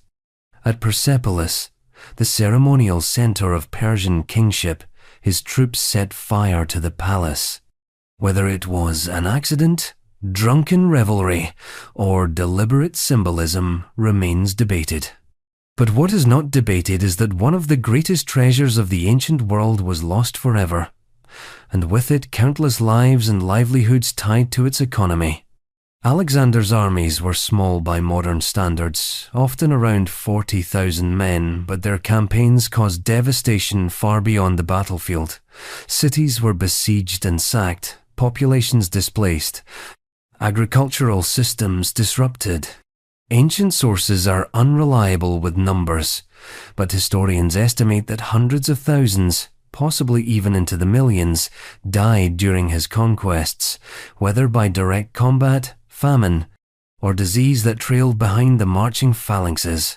Take Tyre, for instance. In 332 BCE, the island city resisted Alexander for 7 months. When it finally fell, thousands were killed and tens of thousands more enslaved. Or Gaza, where resistance ended in a similar bloodbath. Each conquest sent shockwaves across the region, both awe and terror, cementing Alexander's reputation not only as invincible, but also as merciless to those who defied him. Most conquerors would have stopped after taking the largest empire of their age, not Alexander. He pushed further into Central Asia through the mountains of modern Afghanistan into India. His army, exhausted but loyal, followed him into the Punjab, where at the Battle of the Hydaspes, 326 BCE, he faced King Porus and his war elephants. The battle was brutal, the victory decisive, but it marked the outer edge of his ambition. Here, his troops finally refused to go further. They were weary of endless campaigning, of the deaths, of being strangers in every land. Alexander, furious but pragmatic, turned back. Yet even the retreat was costly, crossing the Gedrosian desert, where thirst and starvation killed thousands. By the time Alexander returned to Babylon, he had conquered an empire stretching from Greece to India. But empires are not simply maps. They are people, and people do not shift identities overnight. Local rebellions simmered, administrators clashed. Alexander's attempts to merge cultures through intermarriage, the founding of cities, and the adoption of Persian customs were resented by both Macedonians and Persians. And then, in 323 BCE, at just 32 years old, Alexander died suddenly in Babylon.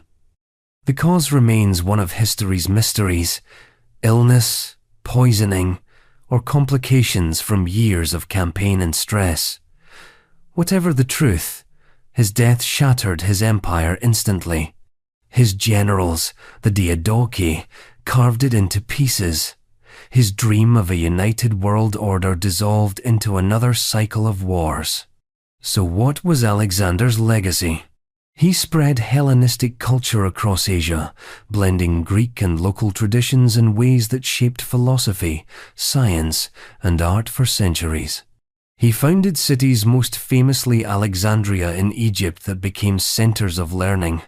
His campaigns opened east and west to each other in unprecedented ways. But he also left behind trails of destruction, shattered cities, disrupted economies, depopulated regions. His victories came at a human cost that cannot be neatly quantified, only felt in the silence of those who didn't survive to tell their story. Alexander wanted immortality, and in one sense, he got it. He is remembered as great. But the millions whose lives were consumed by his ambition? They are forgotten, absorbed into the background of his myth.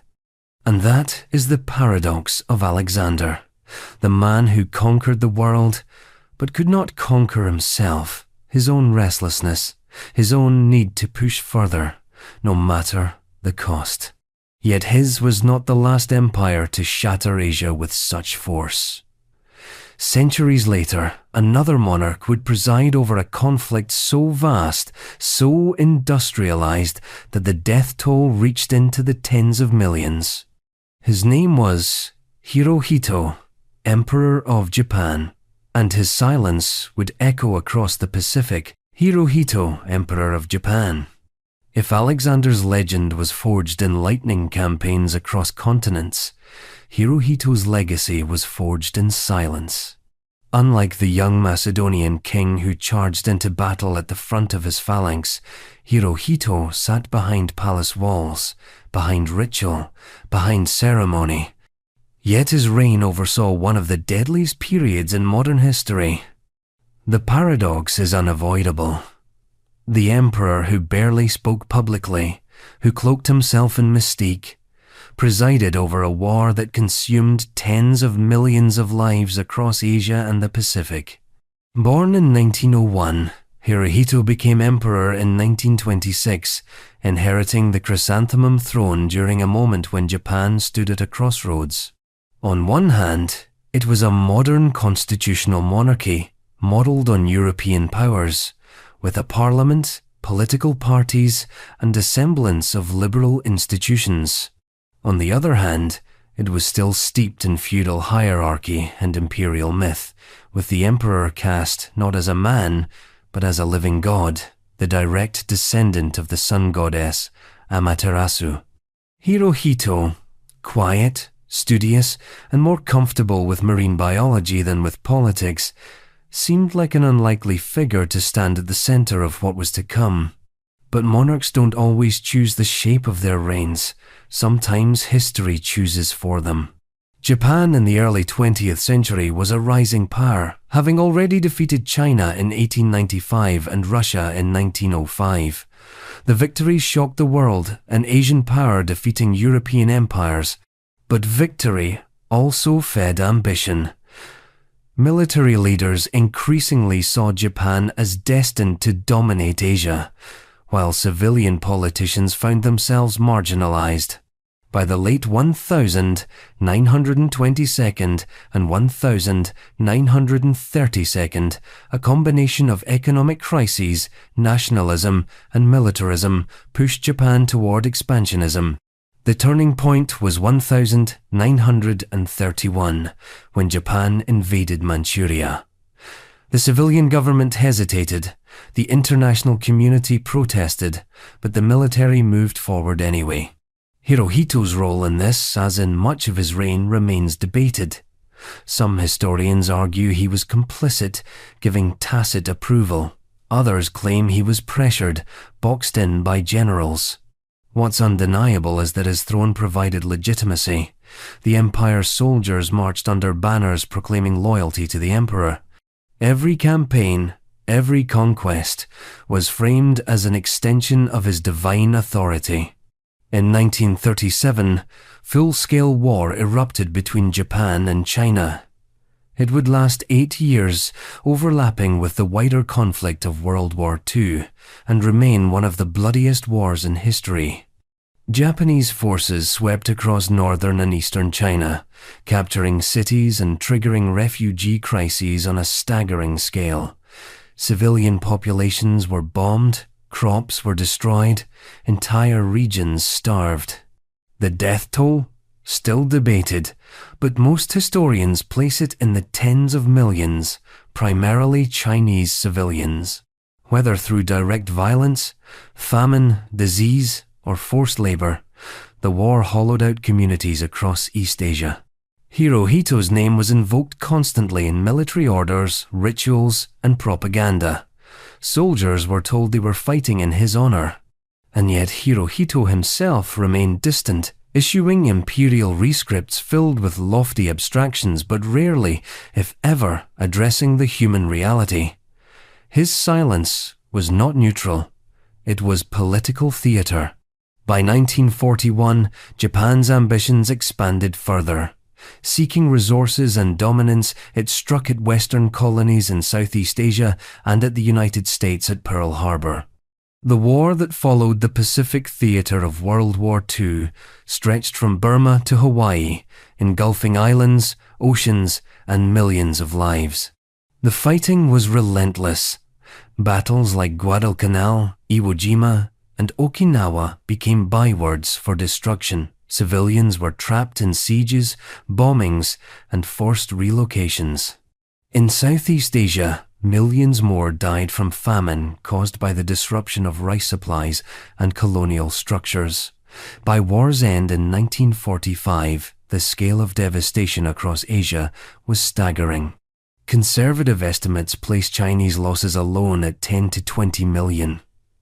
Add Southeast Asia, Japan, Korea, and the Pacific, and the total climbs much higher. And Hirohito? He remained enshrined in distance. He received detailed military briefings. He signed off on key decisions. He was informed of atrocities and of Japan's deteriorating position. But in public, he projected calm detachment. The generals ruled in his name. The cabinet justified war as his will. He embodied the paradox of modern monarchy, absolute in symbolism, elusive in accountability. By the summer of 1945, Japan was collapsing. Cities were firebombed to ash. Hiroshima and Nagasaki were destroyed by atomic bombs. The Soviet Union invaded Manchuria. And only then did Hirohito finally break his silence.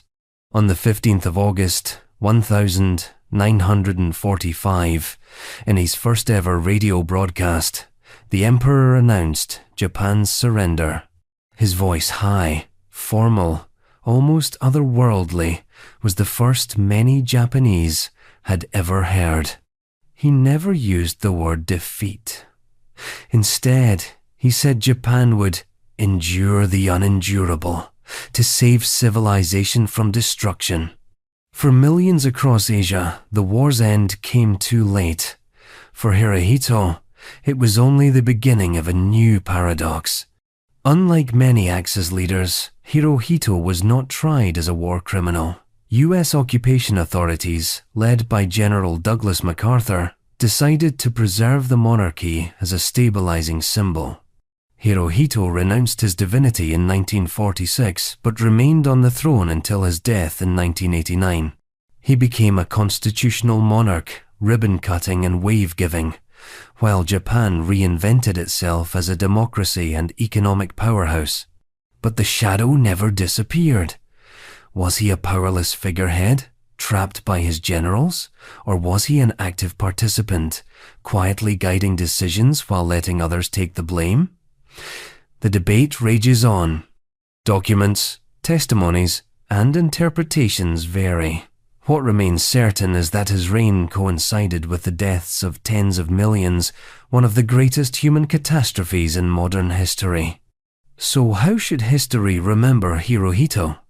As a symbol of tradition? As a man who shielded himself with ritual while the empire he represented committed devastation? As a survivor who adapted from god to figurehead? Perhaps all of these, but above all, he remains the embodiment of how silence itself can be deadly. Because sometimes the greatest violence isn't in the shout of a general or the clash of an army. Sometimes it's in the quiet assent of a ruler who never says no.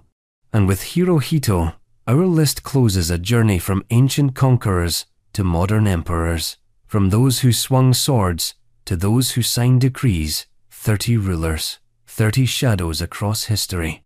Each left legacies built on ambition and ruin, glory and grief. Each claimed the throne, and each, in their own way, showed that monarchy, for all its pageantry, is never innocent.